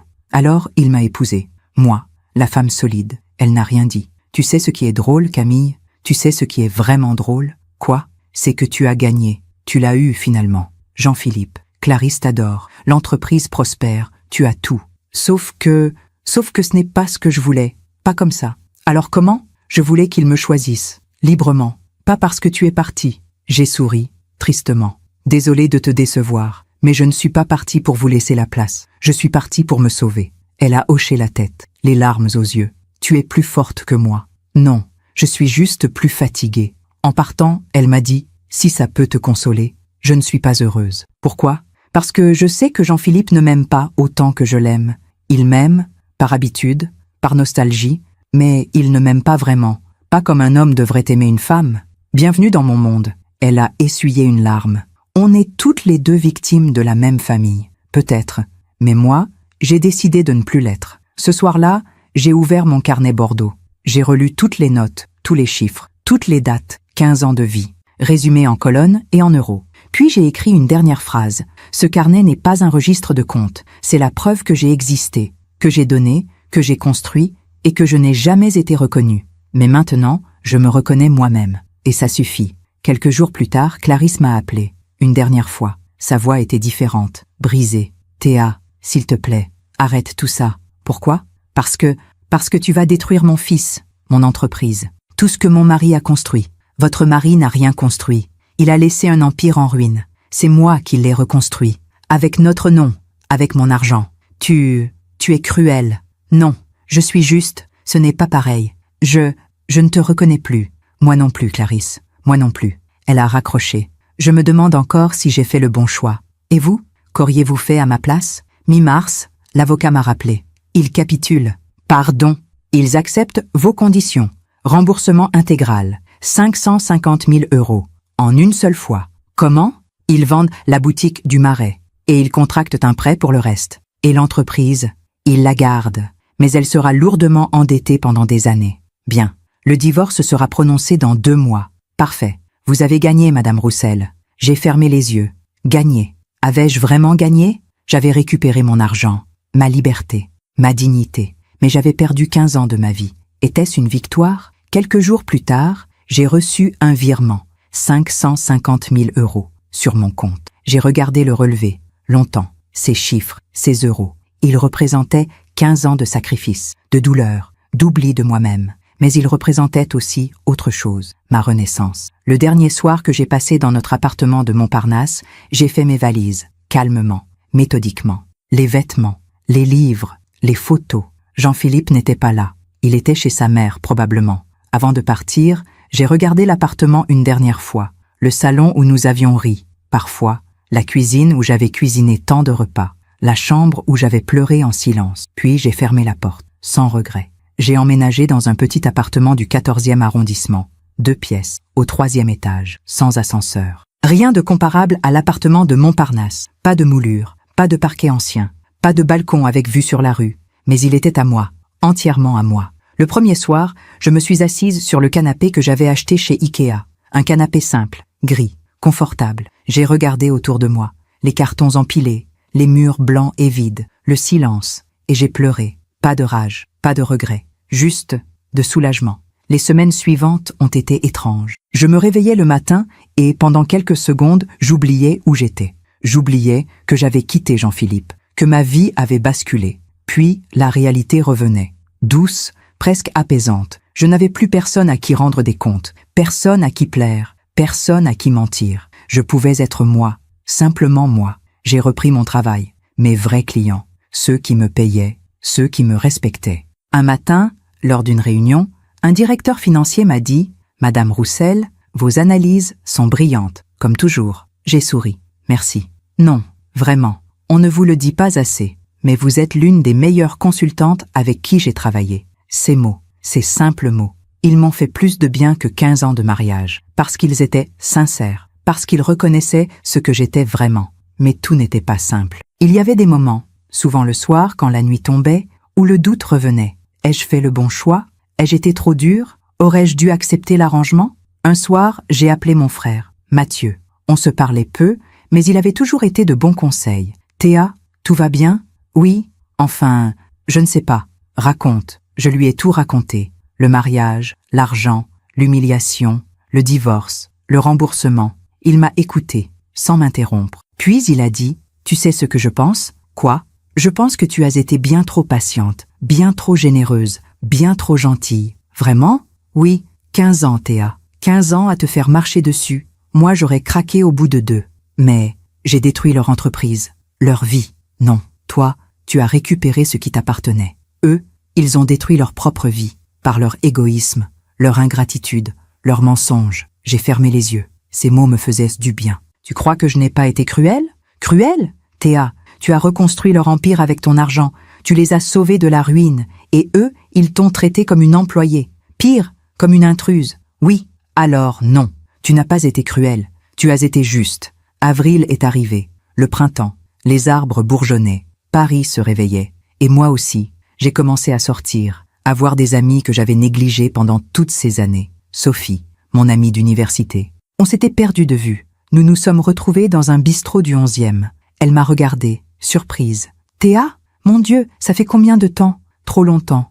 Nous avons commandé du vin, parlé, ri. À un moment, elle m'a dit « Tu as changé. » Vraiment? Oui, tu es différente, plus légère, plus présente. C'est parce que je suis enfin moi-même. Raconte. Je lui ai raconté tout. Elle m'a écouté, les yeux écarquillés. Quand j'ai eu fini, elle a secoué la tête. Ces gens sont des monstres. Non, ils ne sont pas des monstres. Ils sont juste égoïstes, aveugles, prisonniers de leur propre image. Tu es trop indulgente. Peut-être. Mais je ne veux plus porter de colère. J'ai assez porté. Mais la colère, parfois, revenait quand même. Un jour, en me promenant rue des Francs-Bourgeois, je suis passée devant la boutique. Textile Valadon.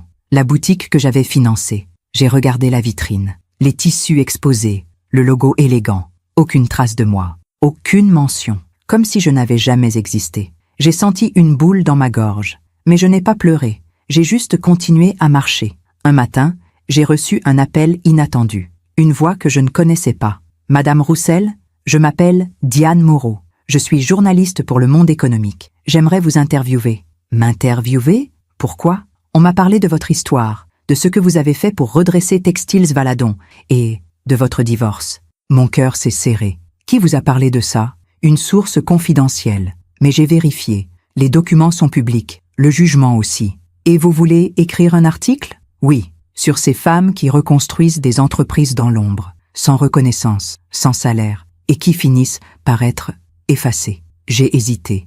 Je ne sais pas si c'est une bonne idée. Pourquoi? Parce que je ne veux pas me venger. Je ne veux pas leur faire du mal. Ce n'est pas de la vengeance, Madame Roussel, c'est de la vérité. Et votre histoire pourrait aider d'autres femmes, des femmes qui vivent la même chose, qui se taisent, qui acceptent. J'ai pensé à toutes ces femmes, invisibles, dévouées, oubliées. D'accord, je vais réfléchir. Prenez votre temps, mais sachez que votre voix compte. Ce soir-là, j'ai ouvert mon carnet Bordeaux. Je l'ai relu. de la première page à la dernière, tous ces chiffres, toutes ces dates, toutes ces preuves de mon existence. Et j'ai pensé, peut-être que mon histoire peut servir à quelque chose, peut-être qu'elle peut réveiller d'autres femmes, leur dire « Vous valez plus que ça, vous méritez mieux ». J'ai rappelé la journaliste. « Diane, c'est Théa Roussel, j'accepte l'interview ». L'article est sorti 3 semaines plus tard, en première page du supplément économique. Les fantômes des entreprises familiales, quand les femmes reconstruisent et disparaissent. Mon histoire y était racontée, avec tous les détails, les investissements, l'absence de reconnaissance, l'humiliation, le divorce, mais aussi ma victoire, mon remboursement, ma renaissance. L'article se terminait ainsi. Théa Roussel n'est pas une exception. Elle est le symbole de milliers de femmes qui donnent tout, leur argent, leur temps, leur vie, à des familles qui ne les voient pas. Son histoire est un rappel. La dignité n'a pas de prix. Et le silence finit toujours par se briser. Le lendemain, mon téléphone n'a pas arrêté de sonner. Des femmes, dizaines de femmes, qui m'écrivaient, m'appelaient, me remerciaient. J'ai vécu la même chose. Votre histoire m'a ouvert les yeux. Merci d'avoir eu le courage de parler. J'ai pleuré en lisant ces messages. Mais ce n'étaient plus des larmes de douleur. C'étaient des larmes de sens, de reconnaissance, de connexion. Jean-Philippe a aussi lu l'article. Il m'a appelé, furieux.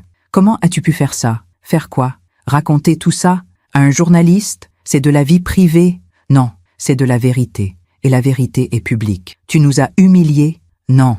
Vous vous êtes humiliés tout seul. Moi, j'ai juste raconté les faits. Ma mère est effondrée. Elle ne sort plus de chez elle. Les gens parlent. Ils la montrent du doigt. Et alors? Moi, pendant 15 ans, j'ai été montré du doigt. Comparé. Humilié. Tu ne t'en es jamais soucié. C'est différent.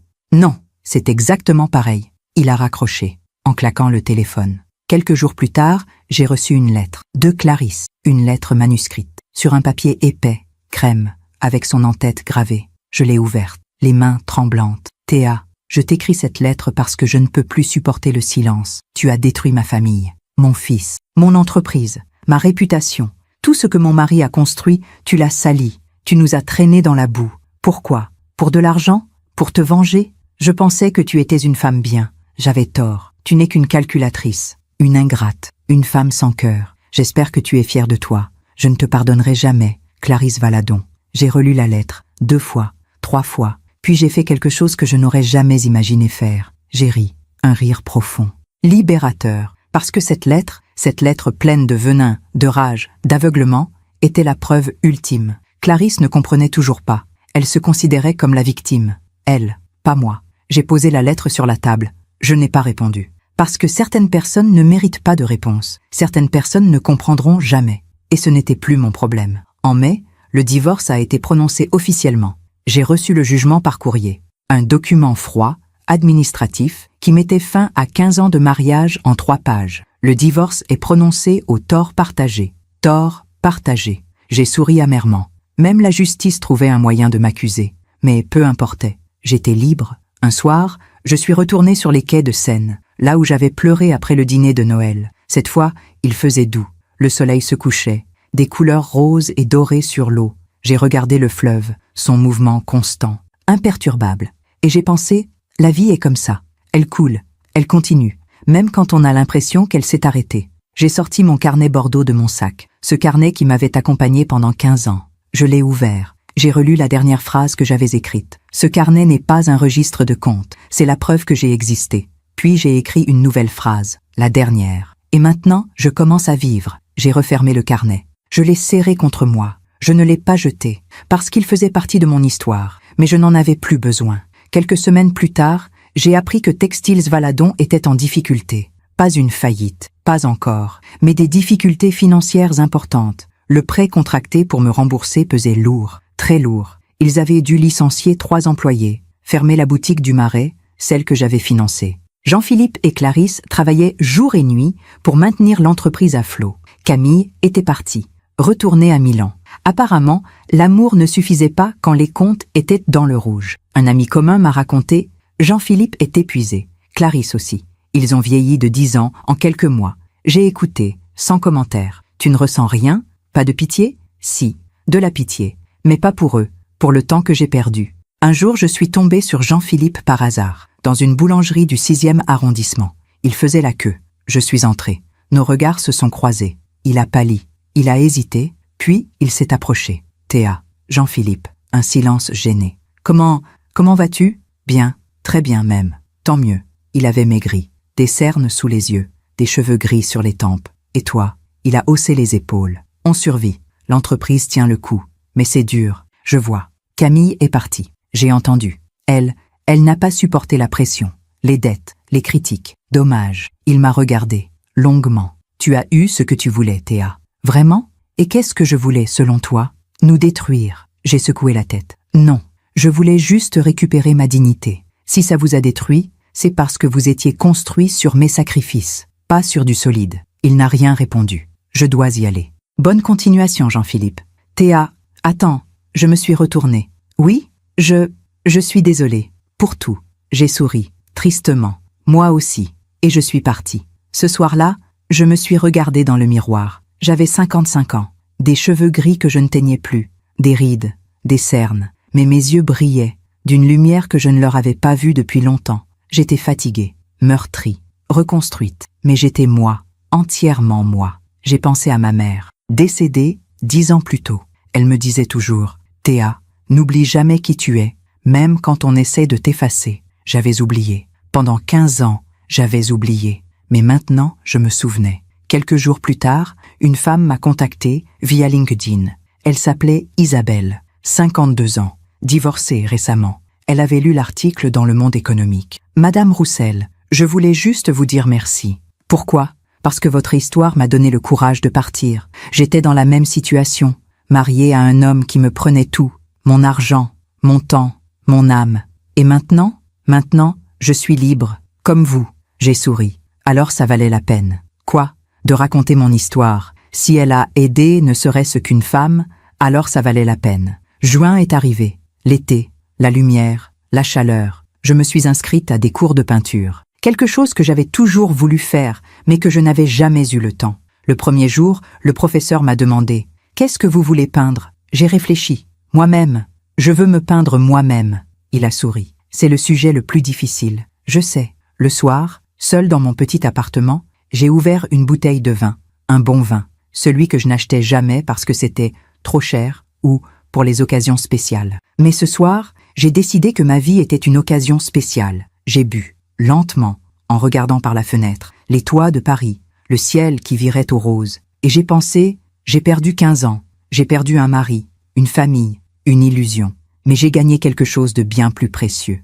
Moi, cette nuit-là, j'ai dormi profondément, sans cauchemar, sans réveil en sursaut. Pour la première fois depuis 15 ans, j'ai dormi en paix, parce que j'avais payé le prix de ma dignité. Et ce prix, aussi lourd soit-il, valait chaque euro, chaque larme, chaque nuit blanche. L'été est passé comme un rêve lent, doux, réparateur. J'ai voyagé, seul. Pour la première fois de ma vie, j'ai voyagé pour moi. Je suis allé en Bretagne, dans une petite maison près de la mer. J'ai loué un vélo, j'ai pédalé le long des falaises, j'ai respiré l'air salé, j'ai regardé l'océan pendant des heures. Et là, face à l'immensité de l'eau, j'ai compris quelque chose. Le monde ne tournait pas autour de ma douleur. Le monde continuait, les vagues continuaient, la vie continuait. Et moi aussi.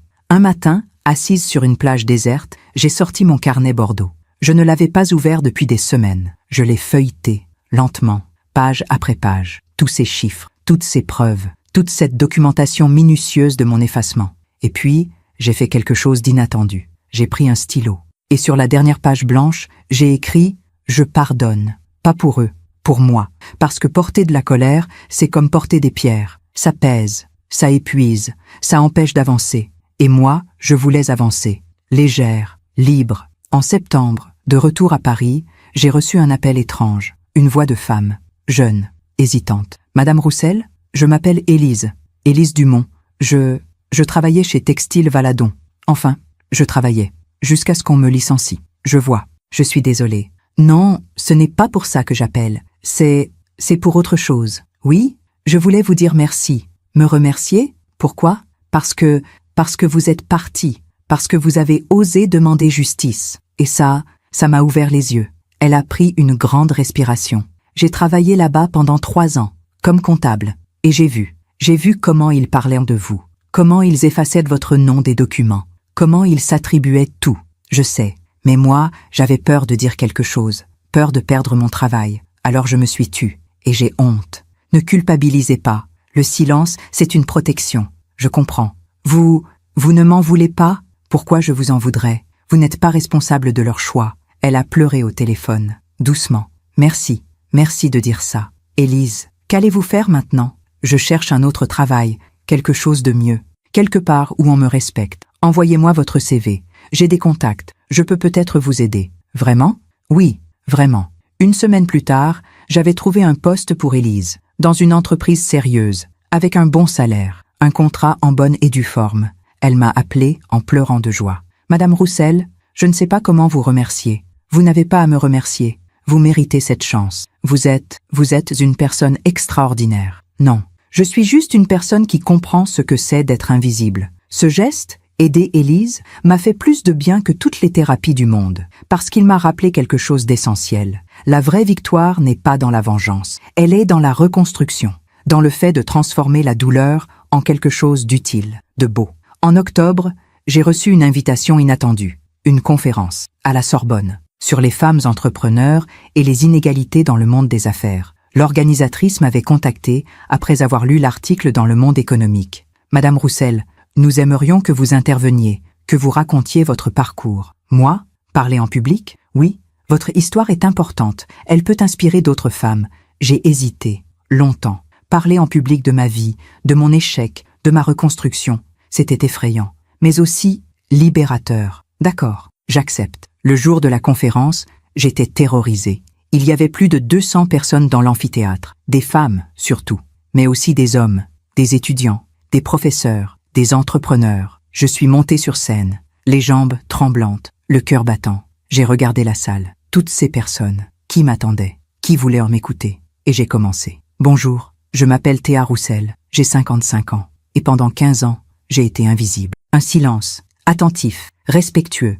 J'ai reconstruit une entreprise familiale, avec mon argent, mon travail, mes compétences, et pendant tout ce temps, mon nom n'est apparu nulle part. J'ai été effacée, systématiquement, méthodiquement. J'ai raconté tout, sans rien cacher, sans rien embellir. Les investissements, l'humiliation, la trahison, le divorce, la récupération, et surtout, la renaissance. À la fin, j'ai dit, je ne suis pas là pour dire que toutes les femmes doivent partir, ou se battre, ou réclamer justice. Chacune fait ses choix, mais je suis là pour dire, vous valez quelque chose, vous avez de la valeur. Et si on vous efface, si on vous ignore, si on vous méprise, vous avez le droit de partir, de réclamer ce qui vous appartient, de vous sauver. Un silence, long, profond, puis des applaudissements, d'abord hésitants, puis de plus en plus forts, de plus en plus nourris. Des femmes se sont levées, puis toute la salle, une ovation debout.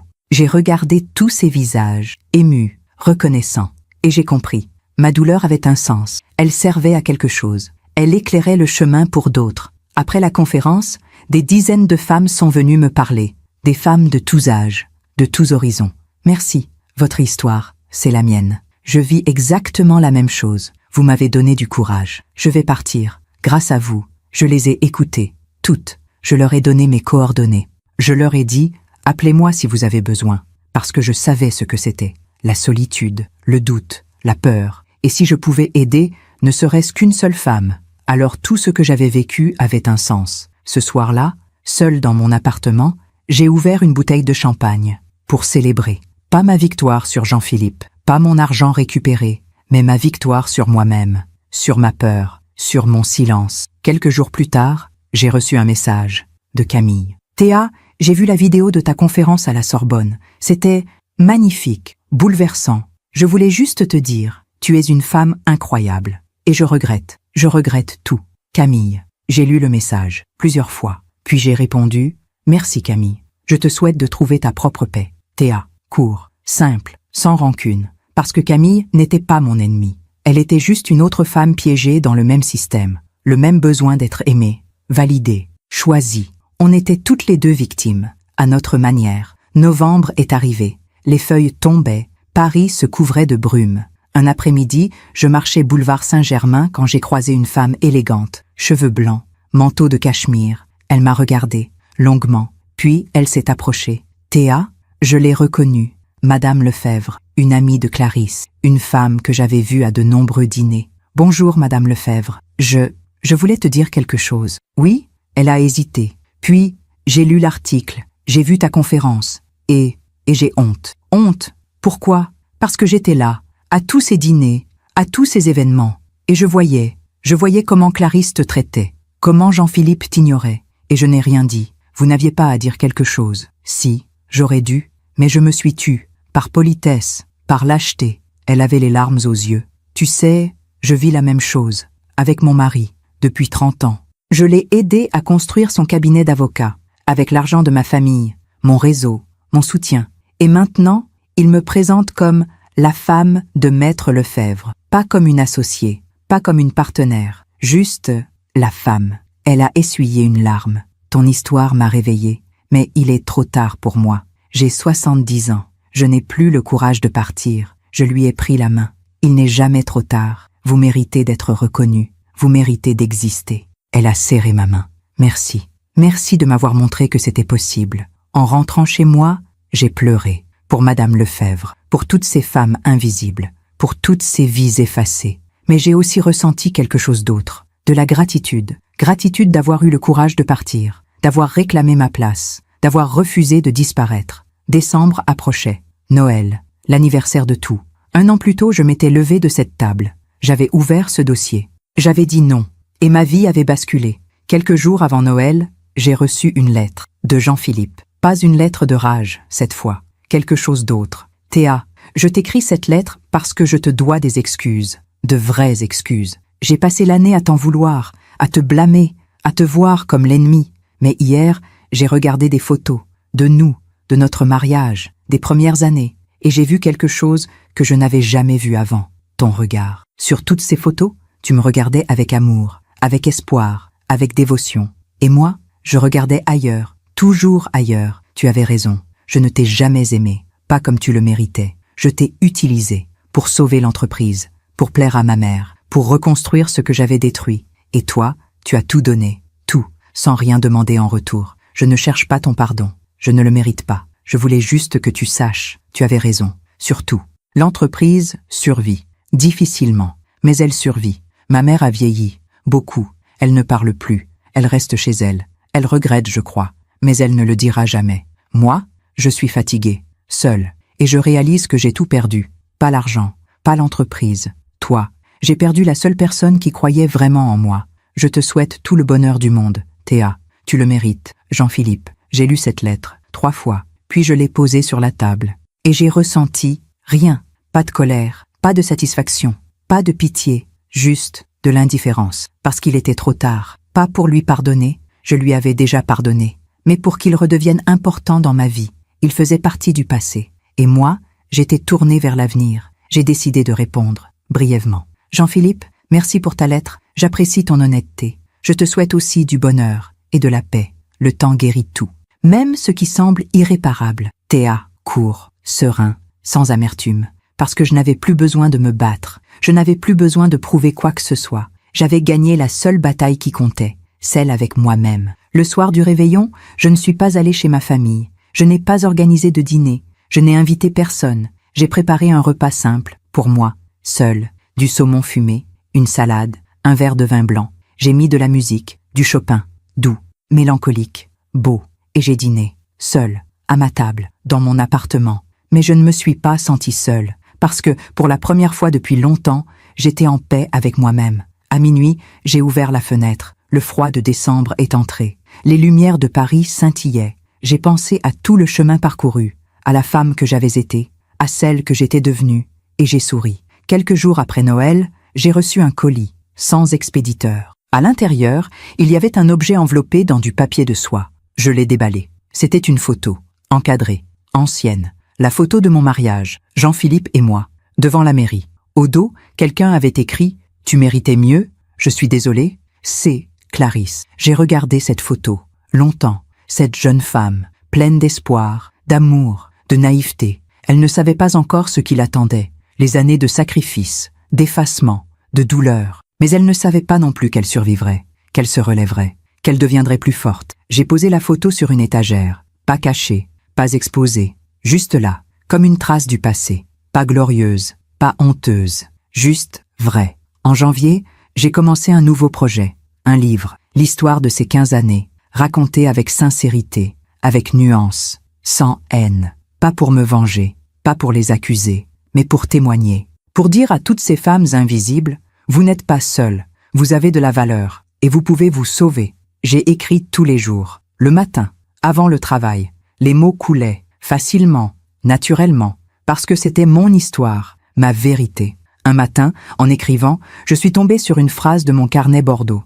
Une phrase que j'avais écrite il y a des années, sans vraiment la comprendre. Un jour, tout cela aura un sens. Et maintenant, je comprenais. Tout ce que j'avais vécu, la douleur, l'humiliation, la trahison, avait un sens. Pas parce que c'était juste, pas parce que c'était mérité, mais parce que ça m'avait transformé, ça m'avait réveillé, ça m'avait appris qui j'étais vraiment. Et ça, personne ne pouvait me le prendre. Un soir, assise à ma fenêtre, j'ai regardé les toits de Paris, les lumières, les ombres. Et j'ai pensé à Jean-Philippe, à Clarisse, à Camille. Je ne leur en voulais plus, parce que j'avais compris quelque chose d'essentiel. La vengeance ne répare rien, elle ne guérit rien, elle ne rend rien. La seule vraie réparation, c'est celle qu'on fait en soi. C'est la reconstruction, la paix, l'acceptation. Je ne leur souhaitais pas de mal, je ne leur souhaitais pas de souffrir, je leur souhaitais juste de comprendre. Un jour, peut-être, mais ce n'était plus mon problème. Et puis, j'ai pensé à moi, à cette femme de 55 ans. Seule, reconstruite, libre. Est-ce que j'étais heureuse? Oui, pas d'un bonheur tapageur, pas d'une joie débordante, mais d'un bonheur calme, profond, solide, le bonheur de se connaître, de s'accepter, de s'aimer. J'ai ouvert mon carnet Bordeaux une dernière fois, j'ai relu toutes les pages, puis j'ai écrit une dernière ligne, la toute dernière. Je ne regrette rien, ni le temps perdu, ni la douleur, ni la lutte, parce que tout cela m'a mené ici, à moi, et c'est exactement là où je devais être. J'ai refermé le carnet, et je l'ai rangé, dans un tiroir, fermé, pas jeté, pas oublié, juste rangé, parce qu'il faisait partie de mon histoire. Mais ce n'était plus toute mon histoire. Cette nuit-là, j'ai fait un rêve. Je marchais sur une plage, seule. Le soleil se levait, l'eau était calme, transparente, et je me sentais légère, si légère que j'avais l'impression de flotter. Devant moi, il y avait un chemin, long, lumineux. Je ne savais pas où il menait, mais j'avais envie de le suivre. Alors j'ai marché, sans peur, sans hésitation, vers l'inconnu, vers moi. 3 ans ont passé, 3 ans qui ont changé tout, non pas brutalement, pas de manière spectaculaire, mais lentement, inexorablement, comme l'eau qui creuse la pierre. En mars 2025, mon livre est sorti. Invisible, récit d'une renaissance. Un éditeur m'avait contacté après ma conférence à la Sorbonne. Il voulait publier mon histoire. J'avais hésité, longtemps, puis j'avais accepté. Le livre a été un succès. Pas un best-seller international, mais un succès sincère, réel. Des milliers de femmes l'ont lu, m'ont écrit, m'ont remercié. Votre livre m'a sauvée. J'ai quitté mon mari grâce à vous. Vous m'avez donné le courage d'exister. Chaque message me touchait, profondément, parce que c'était la preuve que ma douleur avait servi, qu'elle avait éclairé le chemin pour d'autres. J'ai été invitée à de nombreuses conférences, en France, en Belgique, en Suisse, au Québec. Partout, je racontais la même histoire, avec la même sincérité, le même respect pour la vérité. Et partout, des femmes venaient me voir, les yeux brillants, le cœur ouvert. Moi aussi, j'étais invisible. Moi aussi, j'ai tout donné. Moi aussi, je me suis perdue. Je les écoutais, toutes. Je leur donnais ce que personne ne m'avait donné pendant 15 ans, de l'attention, de la reconnaissance, du respect. Mon cabinet de consulting prospérait. J'avais embauché 2 collaboratrices, jeunes, brillantes, ambitieuses. Je leur payais bien, je les formais, je les respectais. Elles me disaient que souvent, « Madame Roussel, vous êtes une patronne extraordinaire. » Et je répondais, « Non, je suis juste la patronne que j'aurais voulu avoir. » Ma vie personnelle avait aussi changé. J'avais rencontré quelqu'un, pas un mari, pas un compagnon au sens traditionnel, un ami, un vrai ami. Il s'appelait Marc, 62 ans, veuf depuis 5 ans, professeur de littérature à la retraite. Nous nous étions rencontrés dans une librairie du 5e arrondissement. Nous avions tous les deux tendu la main vers le même livre, un recueil de poèmes de Rainer Maria Rilke. Nos doigts s'étaient touchés. Nous avions ri. « Après vous ?» avait-il dit. « Non, après vous ? Ou alors, on pourrait le lire chacun notre tour ?» J'avais souri. « Ou alors, on pourrait aller prendre un café et en discuter ?» Et c'est ce que nous avions fait. Marc n'était pas Jean-Philippe. Il ne cherchait rien. Il ne demandait rien. Il ne prenait rien. Il était juste là, présent, attentif, respectueux. Nous prenions des cafés ensemble. Nous marchions dans Paris. Nous parlions de livres, de musique, de vie. Il me faisait rire, pas avec des blagues, mais avec sa façon de voir le monde, légère, poétique, sage. Un jour, je lui ai raconté mon histoire. Tout, sans rien cacher. Il m'a écouté. Puis il a dit « Tu sais ce que je pense ?»« Quoi ? Je pense que tu es la femme la plus courageuse que j'ai jamais rencontrée. » « Courageuse ? Je me suis juste sauvée. » « Non, tu as refusé de disparaître. Et ça, Théa, c'est le courage le plus rare. Marc et moi n'étions pas amoureux, pas au sens passionnel, pas comme dans les romans, mais nous nous aimions, d'une affection profonde, sincère, durable. Et c'était suffisant, largement suffisant. Pendant ce temps, loin de moi, d'autres vies se défaisaient. Je l'ai appris par hasard, par des amis communs, par des articles, par le bouche à oreille. Jean-Philippe, Clarisse, Camille, chacun à sa manière, ils payaient le prix de leur choix. Jean-Philippe, l'entreprise textile Valadon survivait, mais à peine. Le prêt contracté pour me rembourser pesait lourd, très lourd. Les mensualités étouffaient la trésorerie. Il n'y avait plus de marge pour investir, pour innover, pour grandir. Les clients partaient, lentement, vers des concurrents plus dynamiques, plus modernes. Jean-Philippe travaillait jour et nuit, mais il était seul, sans Camille, sans moi, sans personne. Élise, la comptable que j'avais aidée, m'a raconté qu'elle l'avait croisé un jour. Madame Roussel, il a tellement vieilli, il fait 10 ans de plus, il a les cheveux blancs, le dos voûté, il marche comme un vieil homme. Et l'entreprise, elle survit, mais de justesse. Chaque mois, c'est une bataille. Et lui, il est seul, complètement seul. J'ai ressenti de la compassion, pas de joie, pas de satisfaction, juste de la compassion. Parce que Jean-Philippe n'était pas un monstre, c'était juste un homme faible, un homme qui avait fait de mauvais choix, un homme prisonnier de sa mère, de son image, de ses peurs. Et maintenant, il payait. Un jour, j'ai reçu un message de lui. « Théa, je sais que je n'ai pas le droit de te demander quoi que ce soit, mais j'ai besoin d'un conseil. L'entreprise est en difficulté. Je ne sais plus quoi faire. Tu étais la seule qui savait. Si tu peux, juste un conseil, s'il te plaît. » J'ai lu ce message plusieurs fois. J'aurais pu ignorer, j'aurais pu refuser, j'aurais pu savourer cette revanche silencieuse. Mais je ne l'ai pas fait, parce que je n'étais plus cette femme, la femme qui cherchait la revanche. J'ai appelé un cabinet de consulting. Excellent, sérieux. J'ai un client potentiel pour vous. Il s'appelle Jean-Philippe Valadon. Son entreprise a besoin d'aide. C'est votre ex-mari, n'est-ce pas? Oui. Et vous voulez qu'on l'aide? Oui. Professionnellement? Honnêtement. Vous êtes surprenante. Non. Je suis juste en paix. Puis j'ai écrit à Jean-Philippe. J'ai donné tes coordonnées au cabinet Moreau & Associés. Ils sont excellents.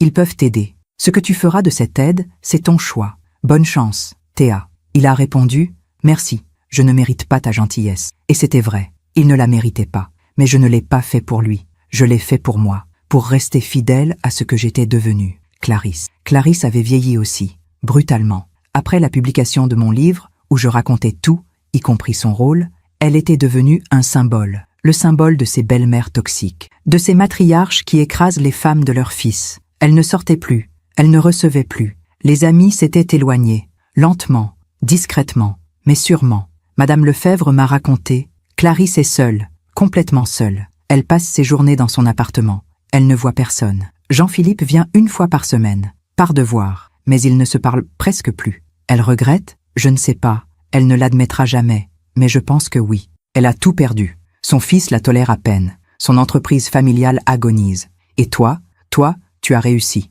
Tu es libre. Tu es heureuse. Et ça l'arrange? Oui. Un jour, c'était en novembre 2024, j'ai reçu un appel. De l'hôpital. Madame Roussel, nous vous appelons au sujet de Clarisse Valadon.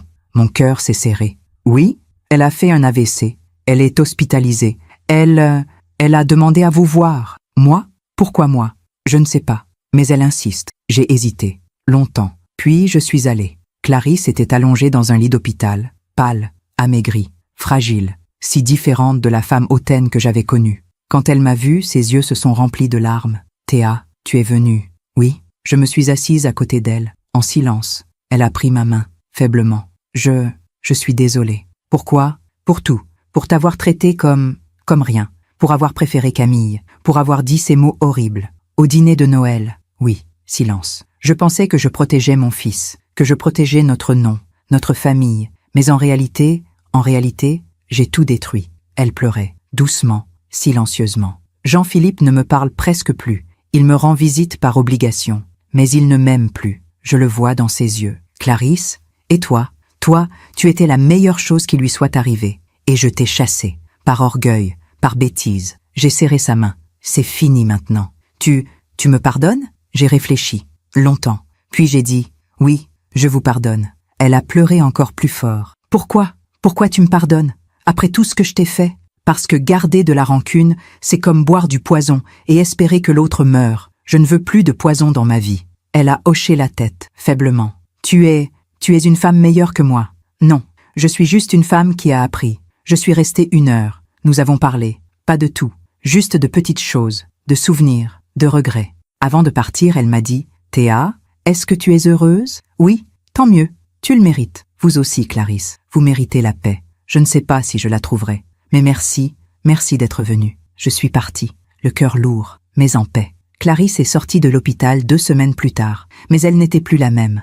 L'AVC l'avait affaiblie, physiquement, mentalement. Elle avait perdu cette assurance, cette arrogance, cette froideur. Elle était juste humaine, fragile, vulnérable. Madame Lefebvre m'a dit plus tard, « Clarisse parle de toi, souvent. Elle dit que tu es la seule qui lui ait pardonné, que tu es la seule qui soit venue la voir. Et Jean-Philippe, il vient, mais il y a une distance, une froideur. Quelque chose s'est brisé entre eux. Camille était revenue, après mon départ, après le divorce. Elle pensait que Jean-Philippe l'attendait, qu'ils allaient enfin être ensemble, heureux, libres. Mais ce n'était pas ce qui s'était passé. Une amie commune, Sophie, m'a raconté. Camille est revenue, pleine d'espoir. Elle pensait que Jean-Philippe allait l'épouser, qu'ils allaient vivre leur grand amour. Et Jean-Philippe était différent, brisé, amer. Il ne parlait que de l'entreprise, des dettes, de toi, de moi.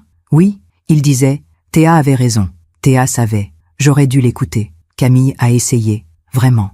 Mais elle ne pouvait pas rivaliser avec ton fantôme. Je ne suis pas un fantôme. Je suis juste partie. Oui, mais pour lui, tu es devenue une icône.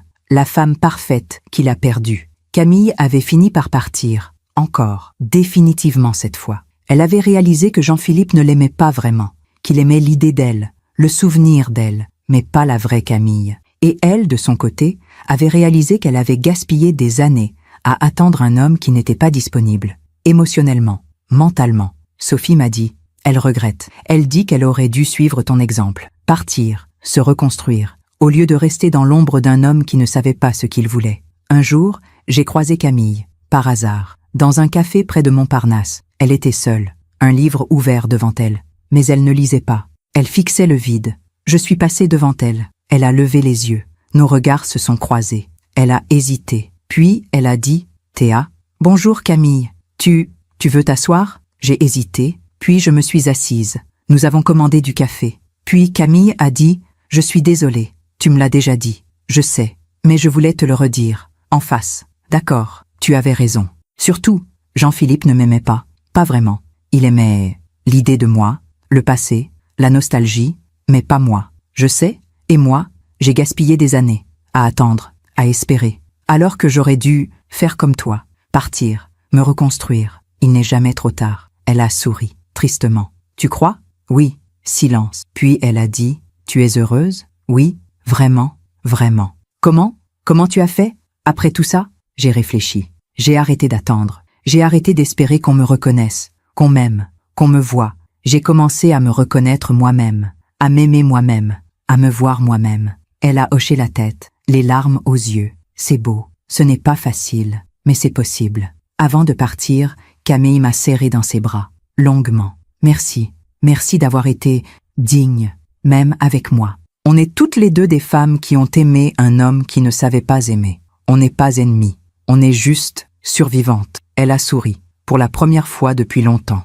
Bonne chance Théa, bonne chance Camille. Les mois ont continué à passer, la vie continuait. Pour tout le monde, Jean-Philippe luttait, seul, fatigué, vieilli. Clarisse s'éteignait, doucement, dans son appartement vide. Camille était repartie, vers une autre vie, loin de Paris. Et moi je vivais, pleinement, librement, sereinement. Un soir d'avril 2025, j'ai reçu un appel de Mathieu, mon frère. « Théa, tu as vu les infos? » « Quelles infos? » « Textile Valadon ferme. Définitivement. Liquidation judiciaire. » Mon cœur s'est serré. « Quoi? » « Oui, c'est sur Internet. Jean-Philippe a déclaré faillite. L'entreprise est finie. » J'ai raccroché. J'ai allumé mon ordinateur, j'ai cherché, et c'était vrai. Textile Valadon, entreprise centenaire, dépose le bilan. L'article racontait les dettes, les difficultés, la faim. Il y avait une photo de Jean-Philippe, devant l'atelier fermé, le regard vide, les épaules tombantes, un homme détruit. J'ai ressenti de la tristesse, pas de joie, pas de victoire, juste de la tristesse, parce que c'était la fin d'une histoire. Une histoire qui avait commencé il y a plus d'un siècle. Une histoire qui m'avait touché, marqué. Même si cette histoire m'avait fait mal, elle faisait partie de moi. J'ai appelé Jean-Philippe, sans réfléchir, instinctivement. Il a décroché. Sa voix était cassée. « Théa, j'ai appris. Pour l'entreprise. Oui, c'est fini. Silence. Je suis désolée. Pourquoi? Tu devrais être contente. Tu avais raison. J'ai tout perdu. Je ne suis pas contente. Je suis juste triste. Pourquoi? Après tout ce qu'on t'a fait? Parce que je ne suis pas une femme qui se réjouit de la souffrance des autres, même quand ils m'ont fait du mal. » Il a pleuré, au téléphone, sans retenue. « J'ai tout perdu, Théa. Tout. L'entreprise, ma mère, Camille, et surtout toi, Jean-Philippe. Tu étais la seule qui croyait vraiment en moi. Et je t'ai traité comme rien. C'est du passé. Non, ça ne sera jamais du passé. Parce que je vis avec tous les jours le regret, la honte. Alors utilise ça pour devenir meilleur, pour apprendre. Comment je peux devenir meilleur quand j'ai tout détruit? Tu recommences, autrement, plus humblement, plus honnêtement. Silence. Tu crois que c'est possible? Oui, parce que j'ai fait pareil. Et je suis là. Nous avons parlé encore quelques minutes, puis j'ai raccroché. Marc était là. Il m'a regardé. C'était lui? Oui. Comment tu te sens? Je ne sais pas. Triste, mais en paix. Il a posé sa main sur mon épaule. Tu es une femme extraordinaire, Théa. Non, je suis juste une femme qui a compris que la vie fait justice, toute seule, sans qu'on ait besoin de se venger. Ce soir-là, j'ai ouvert mon carnet Bordeaux, pour la dernière fois. J'ai relu toutes les pages, tous ces chiffres, toutes ces dates, toutes ces preuves. Et puis, j'ai écrit une dernière phrase, la toute dernière. La vie finit toujours par rendre ce qu'on lui donne. Jean-Philippe a donné de l'égoïsme, du mensonge, de l'ingratitude. La vie lui a rendu la solitude, la ruine, le regret. Moi, j'ai donné de l'amour, du travail, de la générosité. La vie m'a rendu la liberté, la reconnaissance, la paix. Ce n'est pas de la vengeance, c'est juste le temps qui fait justice. J'ai refermé le carnet, et cette fois, je l'ai vraiment rangé, pour toujours. Mai 2025. Je suis assise sur le balcon de mon appartement. Le soleil du matin filtre à travers les feuilles du marronnier. Paris s'éveille doucement. Les bruits familiers de la ville, les voitures, les voix, la vie. Je bois mon café, lentement, en savourant chaque gorgée. J'ai 58 ans maintenant.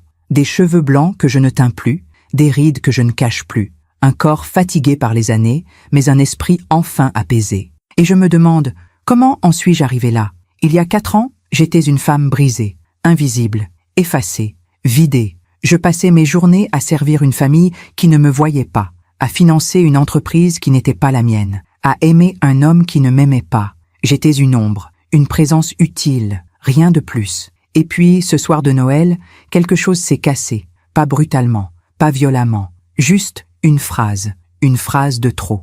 Mon fils aurait dû épouser Camille. Elle est bien mieux que toi. Cette phrase a été comme un réveil, brutal, douloureux, mais nécessaire. Aujourd'hui, quand je repense à ces 15 années, je ne ressens plus de colère, je ne ressens plus de haine. Je ressens de la gratitude. Oui, de la gratitude. Pas pour la douleur, pas pour l'humiliation, pas pour l'effacement, mais pour ce que cette expérience m'a appris. Elle m'a appris que l'amour ne suffit pas. Qu'on peut aimer quelqu'un de tout son cœur et pourtant se perdre complètement. Elle m'a appris que le silence n'est pas de la force, c'est de l'abandon, un abandon de soi. Elle m'a appris qu'on ne peut pas forcer les gens à nous voir, qu'on ne peut pas mendier la reconnaissance, qu'on ne peut pas acheter l'amour, même avec 430 000 €. Elle m'a appris que parfois, partir est la seule manière de survivre. Mais surtout, elle m'a appris quelque chose d'essentiel. On ne peut pas changer les autres. On ne peut changer que soi-même. Jean-Philippe ne changera probablement jamais. Il restera cet homme faible, influençable, prisonnier de ses peurs. Clarisse ne changera probablement jamais. Elle mourra avec ses regrets, mais sans jamais vraiment comprendre ce qu'elle a détruit. Camille, peut-être qu'elle apprendra, peut-être qu'elle se reconstruira, je l'espère. Mais moi, j'ai changé, profondément, totalement. Ce matin, j'ai reçu un message d'une femme que je ne connaissais pas. Madame Roussel, je m'appelle Nathalie, j'ai 52 ans. J'ai lu votre livre il y a 6 mois. Et hier, J'ai quitté mon mari. Après 23 ans. 23 ans où j'ai tout donné. Mon argent, mon temps, ma vie. Et hier, j'ai compris. Je ne veux plus être invisible. Je veux exister. Merci. Merci de m'avoir montré que c'était possible. J'ai lu ce message, les larmes aux yeux. Et j'ai pensé, voilà pourquoi tout cela avait un sens. Mon livre a été traduit en 7 langues. Allemand, italien, espagnol, anglais, portugais, néerlandais, polonais. Des femmes du monde entier m'écrivent, tous les jours. Des femmes de 20 ans, de 40 ans, de 70 ans. Des femmes qui se reconnaissent dans mon histoire, qui voient leur propre effacement dans le mien, et qui décident, enfin, de ne plus accepter. Certaines partent, comme moi, d'autres restent, mais posent des limites, exigent du respect, refusent de disparaître. Chacune fait son choix, et je respecte tous les choix, parce qu'il n'y a pas une seule manière d'être libre, il n'y a pas une seule manière de s'émanciper. Chaque femme doit trouver son propre chemin. Mon cabinet de consulting continue de prospérer. Mes 2 collaboratrices sont devenues associées. Nous sommes maintenant 3, égales, reconnues, payées. Je travaille moins qu'avant. J'ai appris à dire non. J'ai appris à déléguer. J'ai appris à profiter de la vie. Marc et moi voyageons. Nous sommes allés en Italie, en Espagne, en Grèce. Toujours ensemble, toujours complices. Il me fait rire. Il me comprend. Il me respecte. Et je fais pareil pour lui. Ce n'est pas la passion folle. Ce n'est pas le grand amour romanesque. C'est mieux. C'est plus profond. C'est plus vrai. Un jour, nous marchions dans les ruelles de Florence. Le soleil couchant dorait les façades ocre. L'air sentait la fleur d'oranger. Marc m'a pris la main. « Tu sais ce que j'aime chez toi ? Quoi ? Tu n'as besoin de personne, mais tu choisis d'être avec moi. Et ça fait toute la différence. » J'ai souri. « C'est exactement ça. Je ne t'ai pas choisi par besoin. Je t'ai choisi par envie. Et c'est le plus beau cadeau qu'on puisse faire à quelqu'un. » Il y a quelques semaines, j'ai reçu une lettre de Jean-Philippe. Une longue lettre. Manuscrite. Théa, je t'écris cette lettre sans espoir de réponse, juste pour te dire où j'en suis. L'entreprise a fermé, définitivement. Tout est fini. Je n'ai plus rien. Plus d'argent, plus de statut, plus d'identité. Pendant des mois, j'ai cru que j'allais mourir. De honte, de regret, de douleur. Mais je n'ai pas voulu mourir, parce qu'il me reste une chose, la possibilité de devenir meilleur. J'ai trouvé un travail, simple, humble. Je suis consultant junior dans un petit cabinet. Je gagne peu. Mais je gagne honnêtement. Je vis dans un studio. Je mange simplement. Je marche beaucoup. Et tu sais quoi ? Pour la première fois depuis des années, je me sens libre. Libre de l'image. Libre des attentes. Libre du poids de ce nom, Valadon, qui m'a écrasé toute ma vie. Ma mère ne me parle presque plus. Elle vit dans son appartement. Seule. Amère. Elle refuse de voir la réalité. Elle refuse de reconnaître ses erreurs. Mais moi, j'ai reconnu les miennes. Et je travaille chaque jour pour devenir l'homme que j'aurais dû être. Je ne te demande pas de pardon. Je ne le mérite pas. Je voulais juste que tu saches. Tu avais raison. Surtout. Et merci. Merci de m'avoir montré, même à travers la douleur, ce qu'est la dignité. Jean-Philippe. J'ai plié la lettre, je l'ai rangée dans un tiroir, et j'ai pensé, le temps fait vraiment justice. Clarisse est décédée en mars dernier, paisiblement, dans son sommeil. Jean-Philippe m'a appelé pour me l'annoncer. Elle est partie, cette nuit. Je suis désolée. Elle t'aimait bien, tu sais. À la fin, elle parlait de toi. Elle disait que tu étais la seule qui lui avait pardonné. Je sais. Tu viendras à l'enterrement ? J'ai hésité. Oui, je viendrai. L'enterrement a eu lieu un mardi, au cimetière du Père-Lachaise. Il pleuvait légèrement. Il y avait peu de monde. Une dizaine de personnes. Jean-Philippe, quelques amis, Madame Lefebvre, moi. Le prêtre a parlé. Des banalités, de la vie, de la mort, de l'éternité. Puis on a descendu le cercueil dans la terre. Jean-Philippe pleurait, silencieusement. Je me suis approchée de lui, je lui ai serré la main. Courage. Il m'a regardé, les yeux rouges. Merci d'être venu. Ça aurait compté pour elle, je sais. Après la cérémonie, nous sommes allés prendre un café. Jean-Philippe et moi, seuls. Comment tu vas ? Ai-je demandé. Je survis, jour après jour. C'est bien. Toi ? Je vis, pleinement. Il a souri, tristement. Je suis content pour toi, vraiment. Merci. Tu as quelqu'un dans ta vie ? Oui, un homme bien, un ami, un compagnon. Tant mieux, tu mérites d'être heureuse. Toi aussi, Jean-Philippe, peut-être, un jour. Nous avons bu notre café en silence, sans gêne, sans rancune. Juste 2 personnes qui avaient à partager une vie, et qui étaient maintenant sur des chemins différents. En partant, il m'a dit « Théa, est-ce que tu penses qu'on peut vraiment changer, devenir meilleur ?» J'ai réfléchi. Oui, si on accepte de voir la vérité, si on accepte la responsabilité de nos choix, si on accepte de faire le travail. c'est difficile. Oui, mais c'est possible. Il a hoché la tête. Merci, pour tout. De rien. Prends soin de toi. Toi aussi. Et nous nous sommes séparés. Pour toujours, probablement. Ce soir-là, en rentrant chez moi, je me suis arrêtée au bord de la Seine, là où j'étais venue pleurer après le dîner de Noël. Il y a 4 ans, j'ai regardé l'eau, son mouvement constant, apaisant, et j'ai pensé à toutes ces années, à tout ce chemin parcouru, de la femme invisible à la femme libre, de la femme qui mendiait l'amour à la femme qui s'aime elle-même, de la femme qui se taisait à la femme qui parle. J'ai pensé à toutes ces femmes qui m'ont écrit, ces milliers de femmes, partout dans le monde. Certaines m'appellent une héroïne, d'autres un modèle, d'autres encore une inspiration.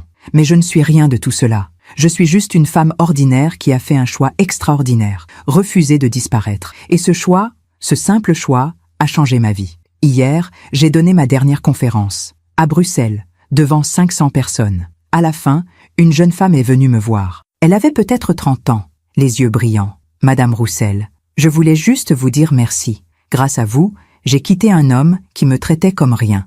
Grâce à vous, j'ai retrouvé ma valeur. J'ai souri. Non, ce n'est pas grâce à moi, c'est grâce à vous. Vous avez trouvé le courage en vous.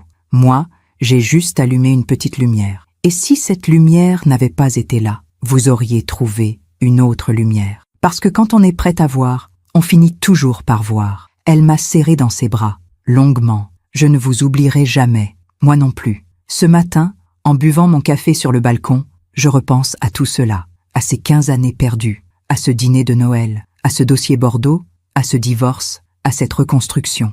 Et je me dis, si je pouvais revenir en arrière, qu'est-ce que je changerais? La réponse est simple, rien. Parce que tout, absolument tout, m'a mené ici, à cette femme que je suis aujourd'hui, une femme libre, sereine, complète. Bien sûr, il y a des jours difficiles, des jours où le doute revient, des jours où je me demande, et si j'avais été trop dure? Mais ces jours-là, je me rappelle l'humiliation, l'effacement, la douleur. Je me rappelle cette phrase, mon fils aurait dû épouser Camille. Et je sais que j'ai fait le bon choix. Il y a quelques jours, j'ai reçu un message de Nathalie, cette femme qui m'avait écrit après avoir quitté son mari. Madame Roussel, je voulais vous donner des nouvelles. Ça fait 6 mois que je suis partie. Et vous savez quoi? Je suis heureuse, vraiment heureuse. Pour la première fois depuis 20 ans, j'ai retrouvé un travail. J'ai loué un petit appartement. J'ai recommencé à peindre, une passion que j'avais abandonnée. Et hier, mon fils m'a dit « Maman, tu as changé. Tu souris tout le temps maintenant. C'est grâce à vous. Merci. » J'ai lu ce message et j'ai pleuré. Pas de tristesse, de joie, parce que c'était la preuve que ma douleur avait servi, qu'elle avait éclairé le chemin pour d'autres. Alors aujourd'hui, à 58 ans, assise sur mon balcon, je veux dire quelque chose à toutes ces femmes qui m'écoutent, à toutes ces femmes qui se reconnaissent dans mon histoire. Vous valez quelque chose, vous avez de la valeur, vous méritez d'être vues, reconnues, aimées. Et si on vous efface, si on vous ignore, si on vous méprise, vous avez le droit de partir. Vous avez le droit de réclamer ce qui vous appartient. Vous avez le droit de vous sauver. Le chemin ne sera pas facile. Il y aura des doutes, des peurs, des nuits blanches. Il y aura des gens qui vous jugeront, qui vous accuseront, qui diront que vous êtes égoïste, cruel, ingrate. Mais ne les écoutez pas. Écoutez votre cœur, écoutez votre instinct. Écoutez cette petite voix qui vous dit « Tu mérites mieux ». Et surtout, rappelez-vous, la vie fait justice, pas toujours immédiatement, pas toujours de manière spectaculaire, mais elle finit toujours par rendre ce qu'on lui donne. Si vous donnez de l'amour, du respect, de la générosité, la vie vous le rendra. Si vous donnez du mépris, de l'égoïsme, de l'ingratitude, la vie vous le rendra aussi. C'est le karma, c'est la justice naturelle, c'est l'équilibre de l'univers. Mon histoire n'est pas unique. Il y a des milliers de femmes comme moi, partout dans le monde, qui donnent tout, qui s'effacent, qui disparaissent. Mais de plus en plus, ces femmes se réveillent, se lèvent, se sauvent, et c'est magnifique. Alors je veux finir par ceci. Si mon histoire aide ne serait-ce qu'une femme à ouvrir les yeux, alors tout cela aura eu un sens. Tout.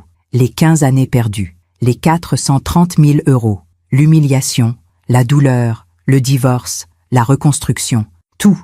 Parce qu'au final, la vraie victoire n'est pas dans l'argent récupéré, ni dans la vengeance, ni dans la justice légale. La vraie victoire, c'est la liberté, la paix, la connaissance de soi. Aujourd'hui, je suis libre. Libre de l'image, libre des attentes, libre du besoin d'être aimé par ceux qui ne savent pas aimer. Je suis moi, entièrement moi, et c'est suffisant.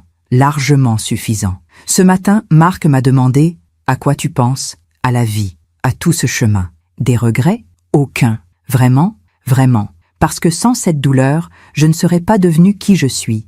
Et j'aime qui je suis. Il a souri.